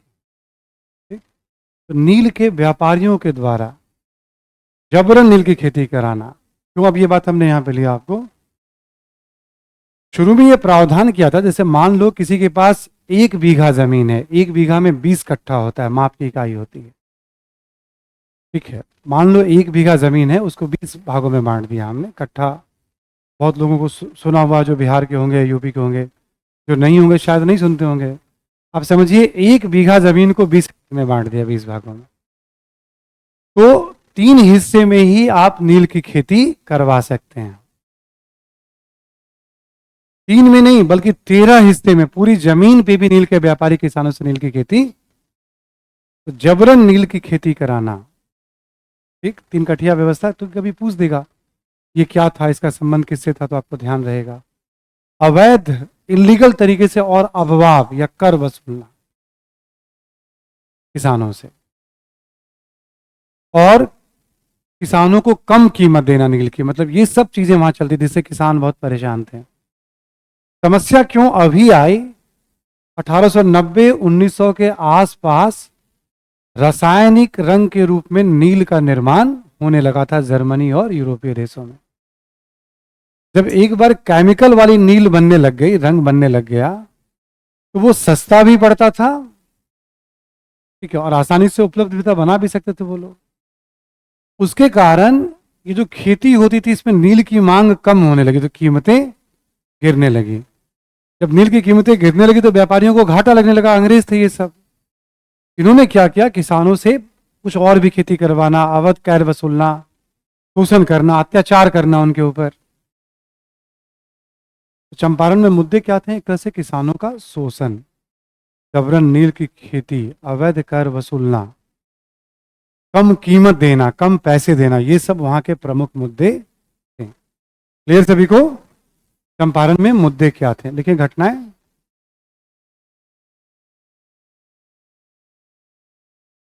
लिखिए, राजकुमार शुक्ल के आग्रह पर, राजकुमार शुक्ल के आग्रह पर गांधी जी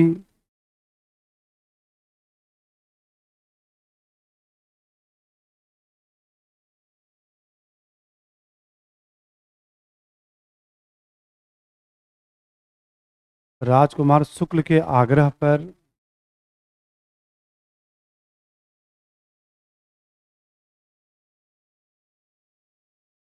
गांधी जी चंपारण की यात्रा करते हैं।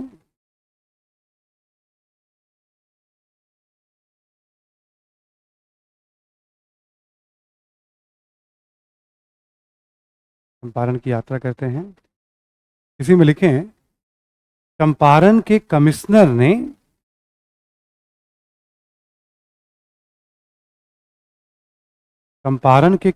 ने गांधी जी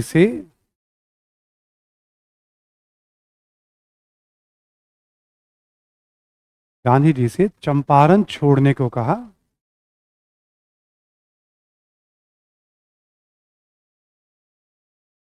गांधी जी से चंपारण छोड़ने को कहा। गांधी जी ने आदेश मानने से इनकार किया।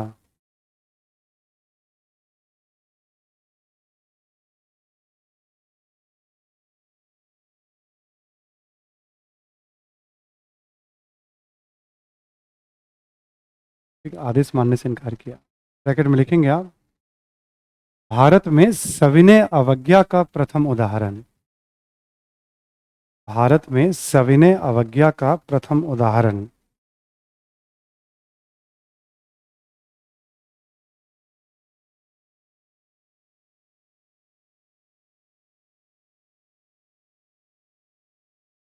ठीक है, भारत में सविनय अवज्ञा का प्रथम उदाहरण। अब ऐसा क्यों हुआ था? नील के व्यापारियों ने स्थानीय कमिश्नर और ब्रिटिश गवर्नर को समझा दिया था कि गांधी जहां जाते हैं वहां उत्पात बहुत मचाते हैं, इससे पहले कि ये कुछ करे इसको रोक लो। जब गांधी जी ने आदेश मानने से मना कर दिया और जब हंगामा बढ़ा, गिरफ्तारी की बात भी उठने लगी थी, तब तक कहा जाता है कि दिल्ली से आदेश आया कि गांधी से कोई समस्या नहीं होगी, उसे जो करता है उसे करने दिया जाए मिस्टर गांधी। गांधी जी को भी जानने वाले सरकारी हलकों में भी लोग हो गए थे, और गांधी जी सरकार के किसी काम में बाधा उत्पन्न नहीं करते थे ऐसे बिना। सरकार को पहले वो सूचना देंगे, फिर एक दो बार और चेतावनी देंगे। ठीक है, मतलब ऐसे एकाएक सरकार के किसी भी काम में कोई बाधा, वो कानून व्यवस्था के लिए कोई भी समस्या उत्पन्न नहीं करते थे। एक मोडस ऑपरेंडी था उनका काम करने का, आंदोलन करने का, और ग्रेजुअली वो आंदोलन के रास्ते पे आगे बढ़ते थे, सरकार से बातचीत करते हुए, टाइम देते हुए। ठीक है, तो सरकार को ये आइडिया था कि नहीं, कोई भी आंदोलन ऐसा नहीं कि डिस्टर्ब करने के लिए, तो ठीक है, वर्ल्ड वार चल रहा था, कोई बड़ी समस्या नहीं है, गांधी को जाने दिया जाए, देखने दिया जाए। प्लस सरकार के मन में ये सब भी रहता है ना कि देखो, कोई अहिंसक आंदोलन यदि कर रहा है वो ज़्यादा ठीक है, यदि वो लोकप्रिय होता है, आगे बढ़ता है तो युवाओं को जोड़ेगा। ये जो हिंसा के रास्ते पे युवा जा रहे हैं, हमारे को सरकार के दिमाग में बहुत सारी बातें चलती हैं तो सिस्टम चलाते हैं। अब ये वो दौर है जब क्रांतिकारी राष्ट्रवाद का पहला चरण चल रहा है, गदर आंदोलन। ऐसा नहीं है ना कि 16 और 17 में हिंसा कम कम हुई है, बट हिंसा तो जारी है ही। यदि गांधी जैसे नेता उभर पाते हैं तो हो सकता है वो सरकार के लिए भी ठीक है ना, गांधी जैसे नेता को हैंडल करना।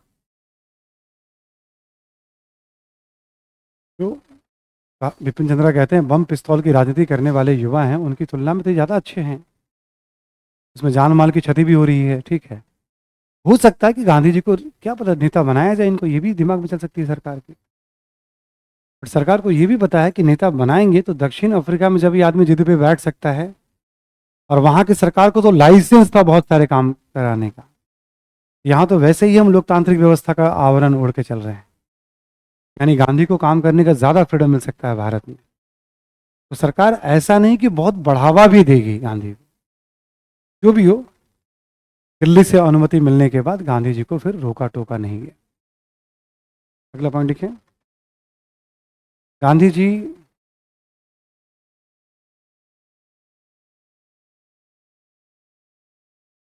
ने स्थानीय किसानों से बातचीत कर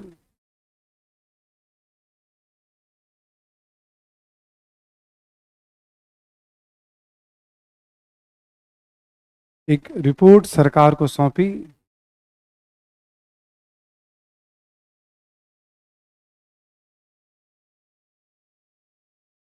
एक रिपोर्ट सरकार को सौंपी।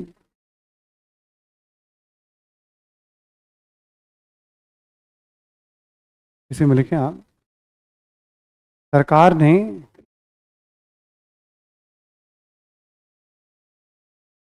एक रिपोर्ट सरकार को सौंपी। सरकार ने 1917 में एक समिति बनाई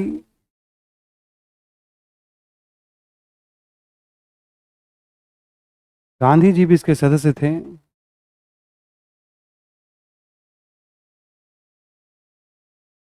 गांधी जी भी इसके सदस्य थे।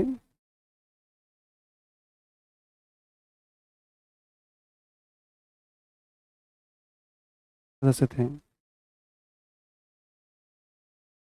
इसी में लिखेंगे, इस समिति की अनुशंसा पर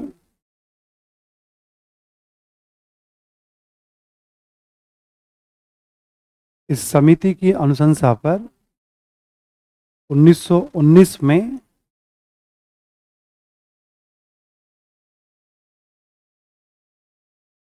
1919 में चंपारण कृषक अधिनियम पारित किया गया। चंपारण कृषक अधिनियम पारित किया गया।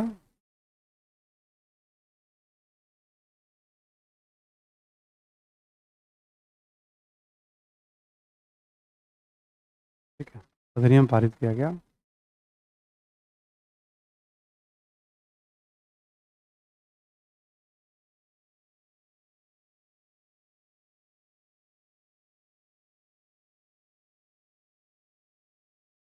इसी में लिखेंगे आप कि जबरन नील की खेती को प्रतिबंधित किया गया। जबरन नील की खेती को प्रतिबंधित किया गया।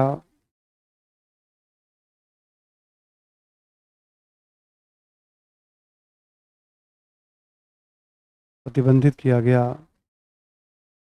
और अवैध वसूली का 25%, अवैध वसूली का 25% किसानों को लौटाने के लिए कहा गया।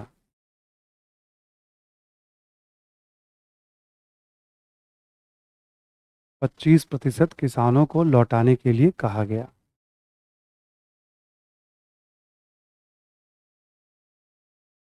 ठीक है, 25% किसानों को लौटाने के लिए कहा गया। तो घटनाओं की बात होगी आपसे। शुक्ल जी के कहने पे गए, कमिश्नर ने बोला, गांधी जी ने किसानों से बातचीत की, रिपोर्ट सौंपी, समिति बनी, कानून बना, बात, ये घटनाक्रम हो गए। गांधी जी को किन किन लोगों ने सहयोग किया, वहां पे लिख लें सहयोगियों का नाम।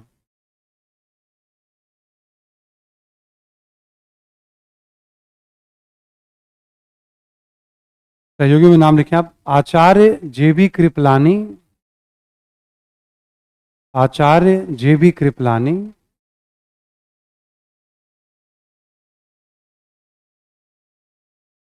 आचार्य जेबी कृपलानी, कॉमा देकर लिखे महादेव देसाई, महादेव देसाई, कॉमा नरहरि, नरहरि पारेख, नरहरि पारेख,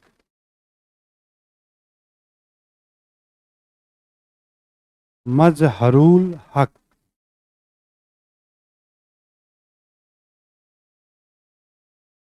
मजहरुल हक, राजेंद्र प्रसाद,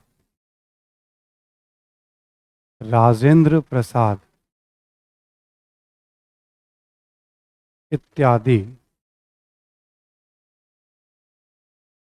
और भी लोग थे, बहुत सारे, संख्या बहुत थी। ठीक है, संत राउत, खंडर राय, खंडर राय, हरवंश सहाय, ब्रजकिशोर प्रसाद, ठीक है, एन सिन्हा, ऐसे करके और भी बहुत सारे नाम थे। यूपीएससी वाले बच्चे पूरे लिस्ट याद करके जाते हैं। ठीक है, जब वो बिहार स्पेशल पढ़ते हैं तो, जो बच्चे बिहार स्पेशल पढ़ते हैं तो उसमें बहुत सारे ऐसे और भी नाम उन्हें याद करने पड़ते हैं। ये कुछ प्रमुख नाम हो गए जिन्होंने सहयोग। चंपारण में मुद्दे क्या थे? किसानों का शोषण, नील की खेती, अवैध वसूली, ये सब था। घटनाएं क्या क्या हुई और किन किन लोगों ने गांधी जी को सहयोग। घटना में हमने परिणाम का भी जिक्र कर दिया, यह आंशिक रूप से सफल था। ठीक है, दूसरा हमारा क्या है? अहमदाबाद। देखें आप, अहमदाबाद 1918।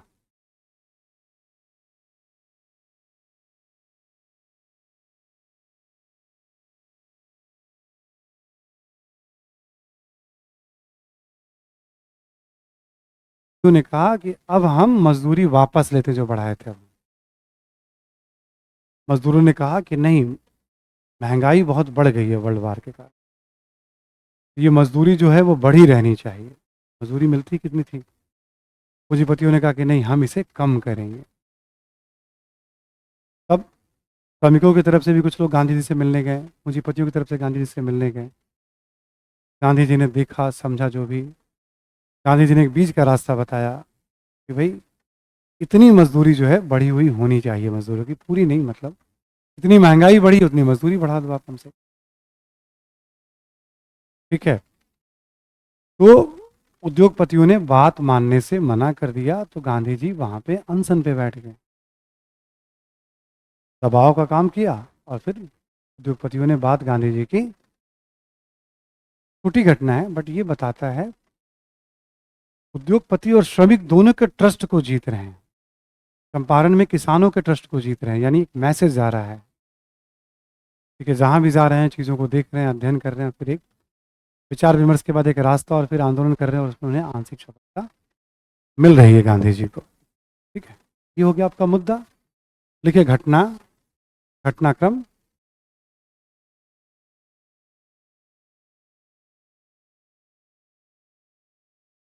ठीक है, प्लेग समाप्त होने के बाद पश्चात, प्लेग समाप्त होने के पश्चात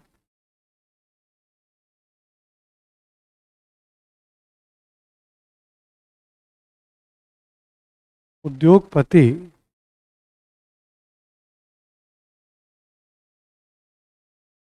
उद्योगपति बढ़ी हुई मजदूरी को घटाकर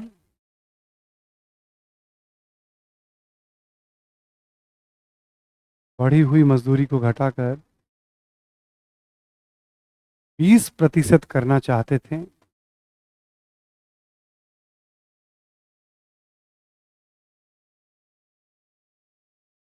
ठीक है, 20% करना चाहते थे, यानी मान लो उन्होंने 10 रुपये मजदूरी बढ़ा दी थी, तो वो 2 ही रुपये अब देना चाहते थे। ठीक, करना चाहते थे। जबकि मजदूर कम से कम 50% की मांग कर रहे थे। जबकि मजदूर कम से कम 50% की मांग कर रहे थे।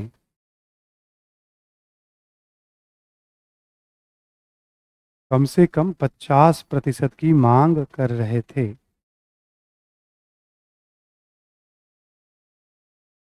ठीक है, देखिए दोनों पक्षों ने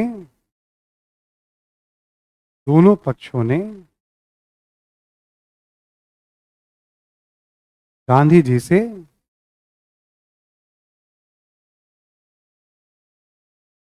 मध्यस्थता को कहा। दोनों पक्षों ने गांधी जी से मध्यस्थता को कहा।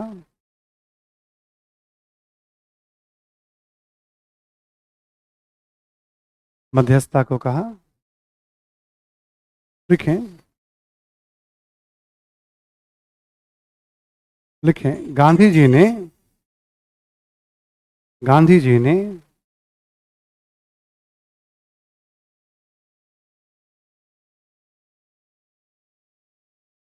ने उद्योगपतियों से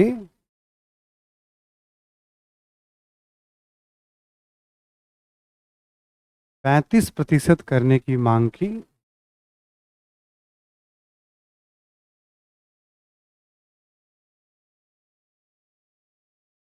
35% करने की मांग की। न तुम्हारे चले न इनका चले, बीच का एक रास्ता समझौता हो जाए ना। देखिए, प्रारंभ में उद्योगपति इसके लिए तैयार नहीं थे।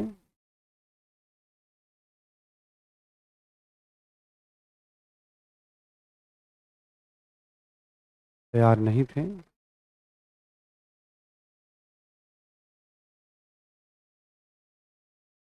देखें, गांधी जी ने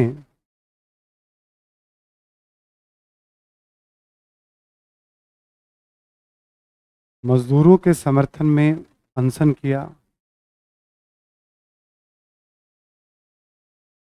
मजदूरों के समर्थन में अनशन किया।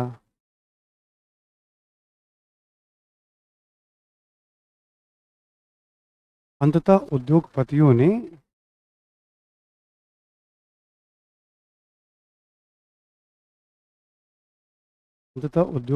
ने गांधी जी के प्रस्ताव को स्वीकार कर लिया।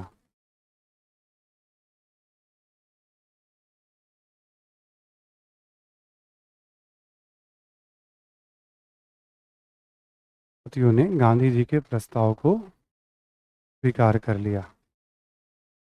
ठीक है, तो यहाँ पे भी किस सफलता मिली। यहाँ पे गांधी जी के सहयोगी में एक नाम आता है, वो है अनुसुईया साराभाई।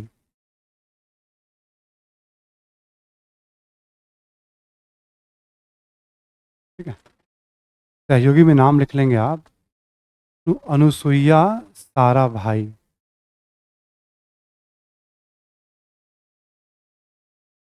अनुसुईया साराभाई।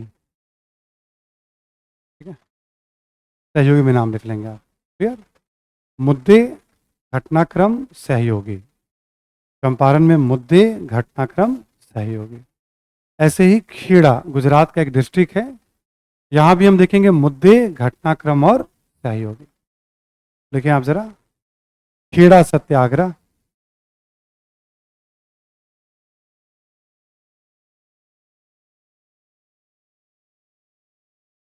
खेड़ा सत्याग्रह।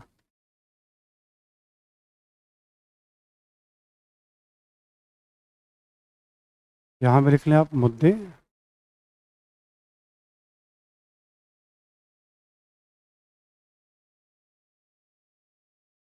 सूखे के कारण, सूखे के कारण फसलों को नुकसान,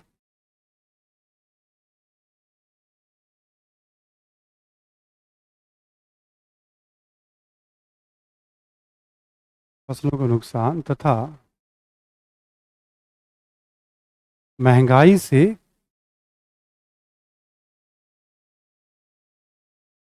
महंगाई से किसान परेशान थे।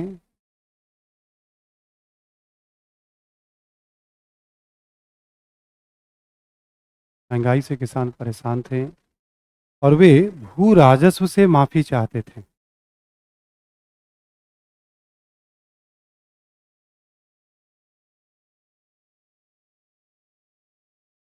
भू राजस्व से माफी या राहत चाहते थे कि भाई भू राजस्व माफ कर दिया जाए, नहीं वसूला जाए उनसे। ठीक, 1918 की बात है ये। मुद्दा क्या था, ये समस्या थी और वो चाहते थे कि भू राजस्व को माफ कर दिया जाए। घटनाक्रम,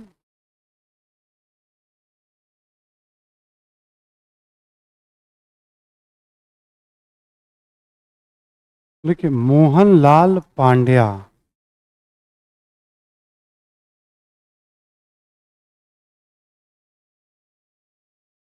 मोहनलाल पांड्या नामक स्थानीय किसान नेता, मोहनलाल पांड्या नामक स्थानीय किसान नेता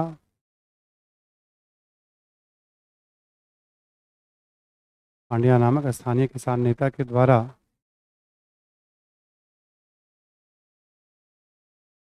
की मांग की जा रही थी।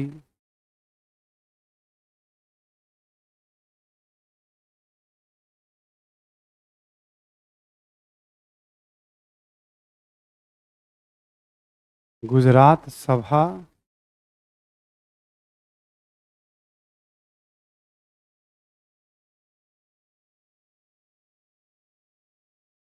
गुजरात सभा एवं सर्वेंट्स ऑफ इंडिया सोसाइटी,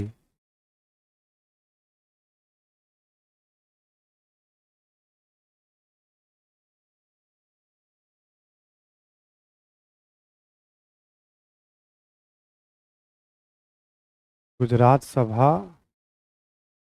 एवं सर्वेंट्स ऑफ इंडिया सोसाइटी।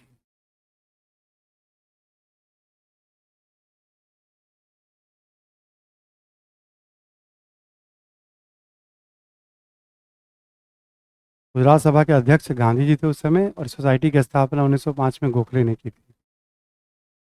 ठीक, गुजरात सभा और सर्वेंट्स ऑफ इंडिया सोसाइटी के द्वारा भी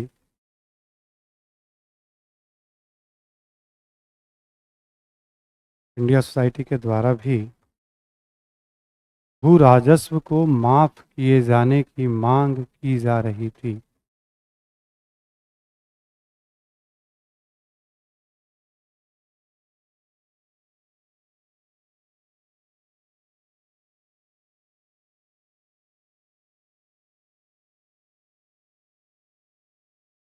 माफ किए जाने की मांग की जा रही थी। देखिए, प्रारंभ में सरकार इसके पक्ष में नहीं थी। प्रारंभ में सरकार इसके पक्ष में नहीं थी।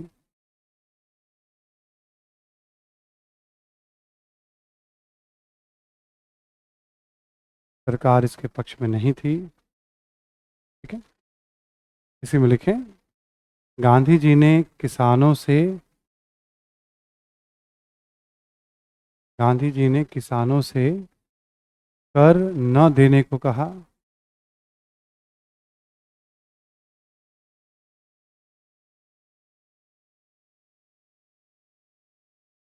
कर न देने को कहा। इसमें लिखेंगे,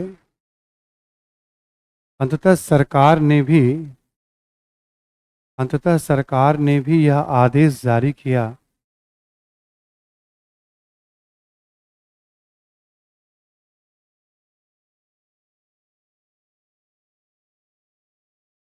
अंततः सरकार ने भी यह आदेश जारी किया, जो किसान सक्षम नहीं हैं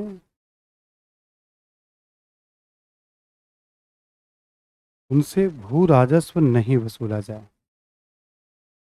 सक्षम नहीं है उनसे भू राजस्व नहीं वसूला जाए।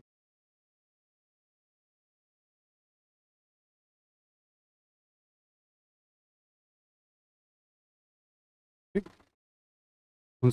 ये सीक्रेट ऑर्डर था, गुप्त आदेश था। ओपन नहीं किया था सरकार ने, लेकिन लोगों को थोड़ा बहुत जानकारी थी कि सरकार ऐसा कुछ कह रही है, ताकि आप एकदम से मान लेंगे तो गांधी जी का भी कद बड़ा होता चला जाएगा, कर मत दो।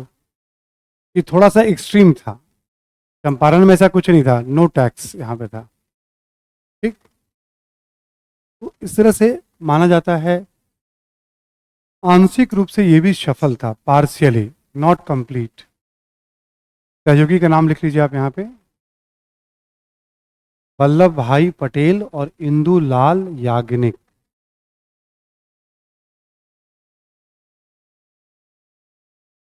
वल्लभ भाई पटेल और इंदुलाल याग्निक।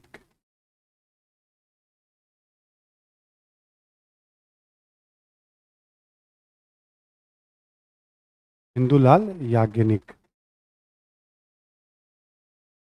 हाँ, खेड़ा वाला चल रहा टॉपिक। सहयोगी लिखवा रहे हैं हम, तीसरा पॉइंट, गांधी जी को किन लोगों ने सहयोग किया है ना। तो तीनों हमारे हो गए। मोटे तौर पे हमने क्या बताया था आपको, यहाँ पे देखिए कि चंपारण, अहमदाबाद, खेड़ा, तीनों में हम क्या पढ़ने वाले हैं, मुद्दे, घटनाएं और सहयोगी। एक साथ हम तीनों का महत्व देखेंगे, बट उससे पहले एक बार जरा हम रिवीजन कर लें। ठीक, चंपारण, खेड़ा, अहमदाबाद, तीनों को रिवीजन कर लीजिए आप जरा एक बार, फिर हम महत्व देखेंगे।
ठीक है। चंपारण में मुद्दे हैं किसानों का शोषण, घटनाएं हैं गांधी जी का जाना, कमिश्नर, समिति, कानून। सहयोगी में 4-5 लोगों का नाम। अहमदाबाद में मुद्दे हैं प्लेग बोनस को लेकर विवाद, 20%, 50%, 35%, गांधी जी, अनुसुईया साराभाई। खेरा में है महंगाई, सूखा, राजस्व से माफ। घटनाक्रम में है गुजरात सभा, Pandya, India society, Gandhi ji, no tax movement, सरकार का आदेश। सहयोगी में है वल्लभ भाई पटेल और इंदुलाल याग्निक। ठीक। अब तीनों को पढ़ने के बाद गांधी जी के दृष्टिकोण से और राष्ट्रीय आंदोलन के दृष्टिकोण से इसका क्या महत्व है, 4-5-6 पॉइंट्स हैं, इसको लिख लेंगे हमारा तो ये कंप्लीट हो जाएगा। देखिए आप जरा, क्षेत्रीय आंदोलनों का महत्व।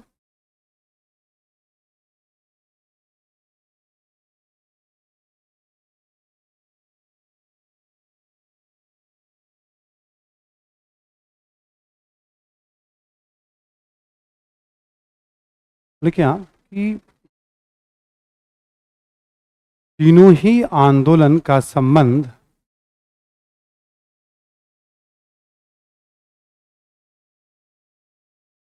तीनों ही आंदोलन का संबंध आम लोगों से था।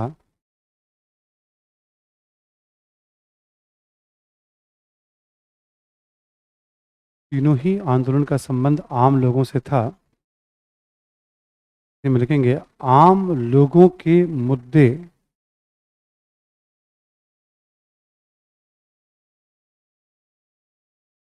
को उठाने के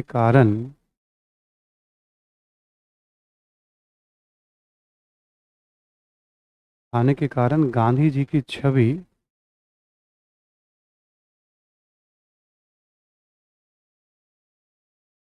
एक जन नेता की बननी प्रारंभ हुई।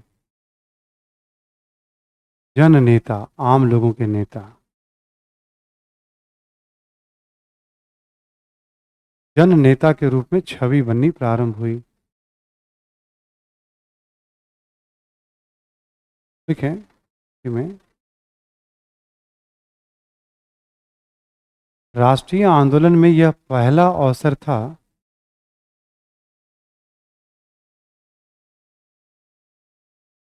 राष्ट्रीय आंदोलन में यह पहला अवसर था जब राष्ट्रीय स्तर का कोई नेता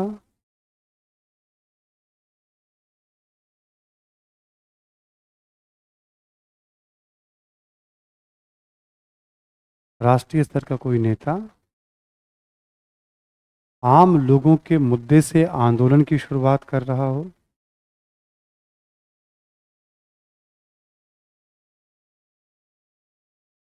आम लोगों के मुद्दे से आंदोलन की शुरुआत कर रहा हो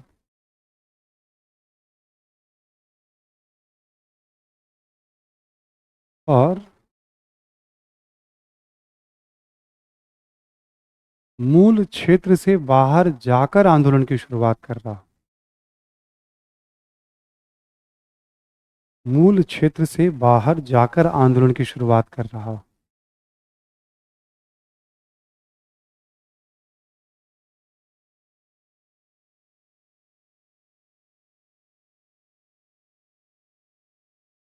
और मूल क्षेत्र से बाहर जाकर आंदोलन की शुरुआत कर रहा हो।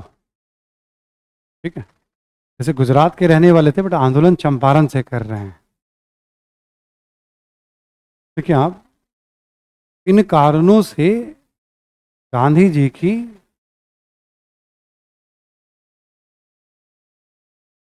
भारतीय राजनीति में विशेष तौर पर चर्चा होने लगी।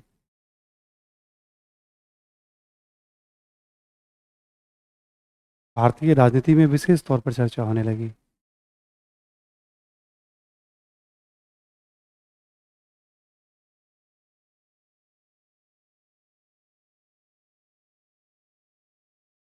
ठीक।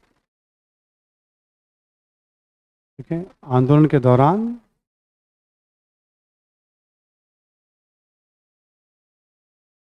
गांधी जी ने सत्याग्रह के विभिन्न तरीकों को आजमाया।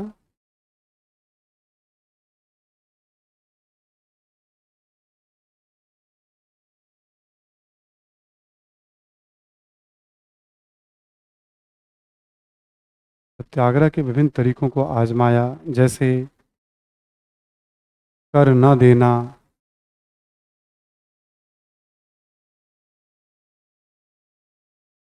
आदेश न मानना,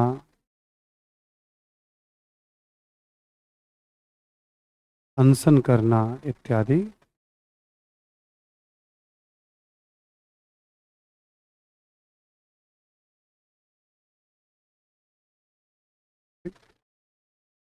लिखें, आंदोलन के दौरान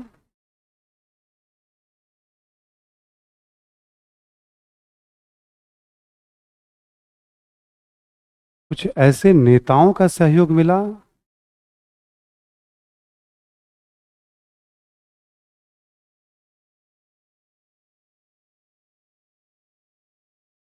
उन्हें आगे चलकर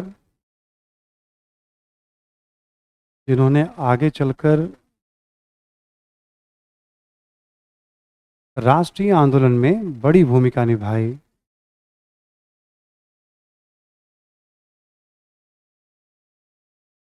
बड़ी भूमिका निभाई, जैसे राजेंद्र प्रसाद, वल्लभ भाई पटेल इत्यादि। राजेंद्र प्रसाद, वल्लभ भाई पटेल इत्यादि।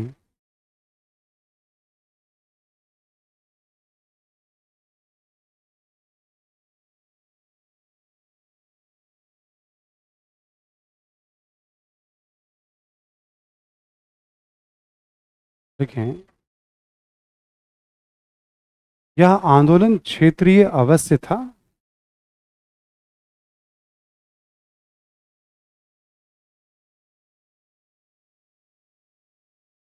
यह आंदोलन क्षेत्रीय अवश्य था, लेकिन किसानों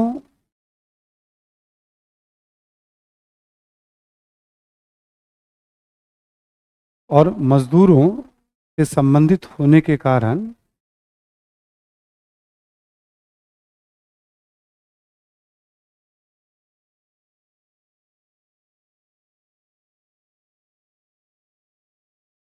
होने के कारण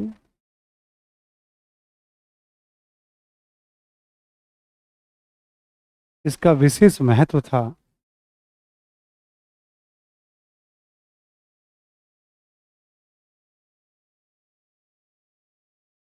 क्योंकि अब तक आंदोलन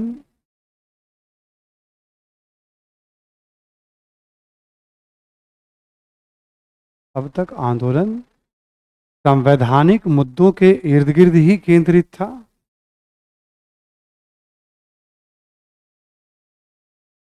अब तक आंदोलन संवैधानिक मुद्दों के इर्द गिर्द ही केंद्रित था। संवैधानिक मुद्दों के आसपास, इर्द गिर्द ही केंद्रित था, तथा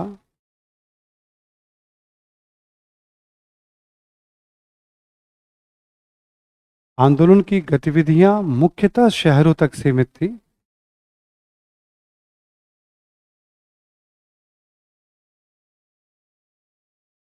मुख्यतः शहरों तक सीमित थी।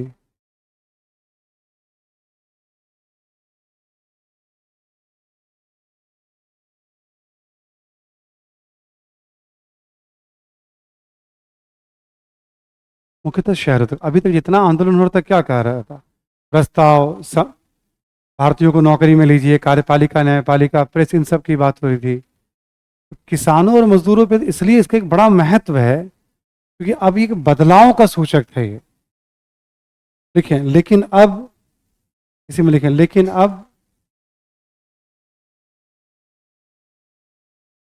अब यह ग्रामीण भारत की ओर संक्रमण, ग्रामीण भारत की ओर संक्रमण का संकेत दे रहा था।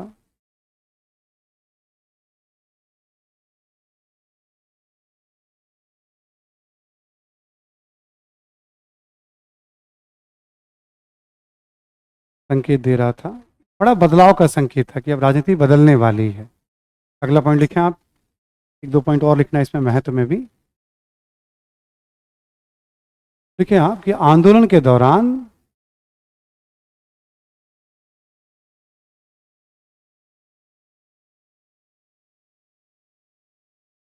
गांधी जी की कार्यशैली भी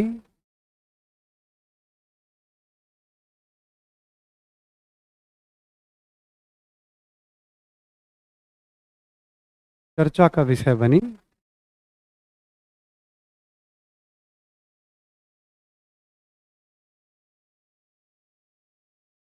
जैसे तृतीय श्रेणी में यात्रा,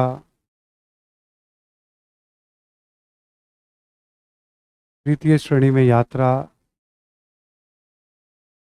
कौमा किसानों के साथ समय व्यतीत करना,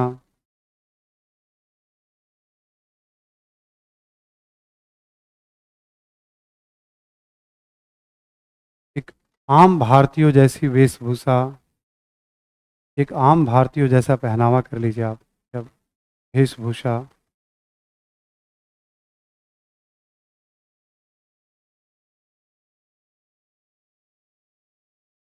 इन सब के कारण भी ना गांधी जी की तरफ लोगों का आकर्षण, कोई संत हैं, कोई महात्मा हैं, इस तरह की छवि बनने लगी इन आंदोलनों के साथ। लास्ट पॉइंट लिखें आप।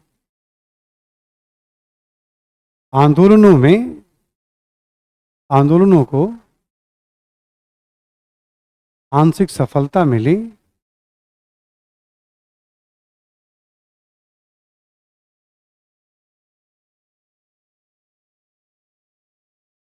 इससे भी गांधी जी की लोकप्रियता बढ़ी।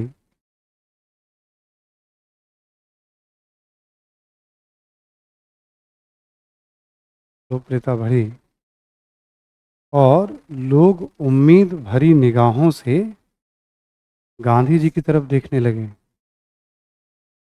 लोग उम्मीद भरी निगाहों से गांधी जी की तरफ देखने लगे।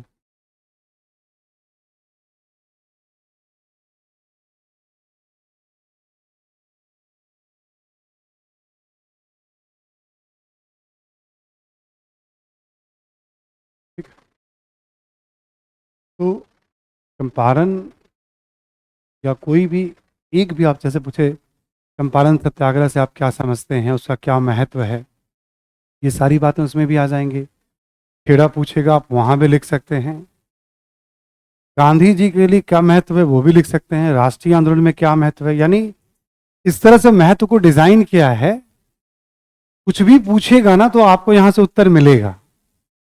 ठीक से पढ़िएगा, इसको समझिएगा, है ना। अब लोग शुरू से कहते हैं नोट्स मेकिंग का बहुत रोल है, अब ऐसे पढ़ो, बड़ी समस्या होती है, इसलिए नोट्स को ऐसा डिजाइन कर देते हैं लिखाने के दौरान, बातचीत के दौरान। आप ठीक से पढ़िएगा इसको, इसमें बहुत सारी बातें हैं महत्व में। ठीक, एक यहाँ पे है दिया हुआ कि एक सवाल है,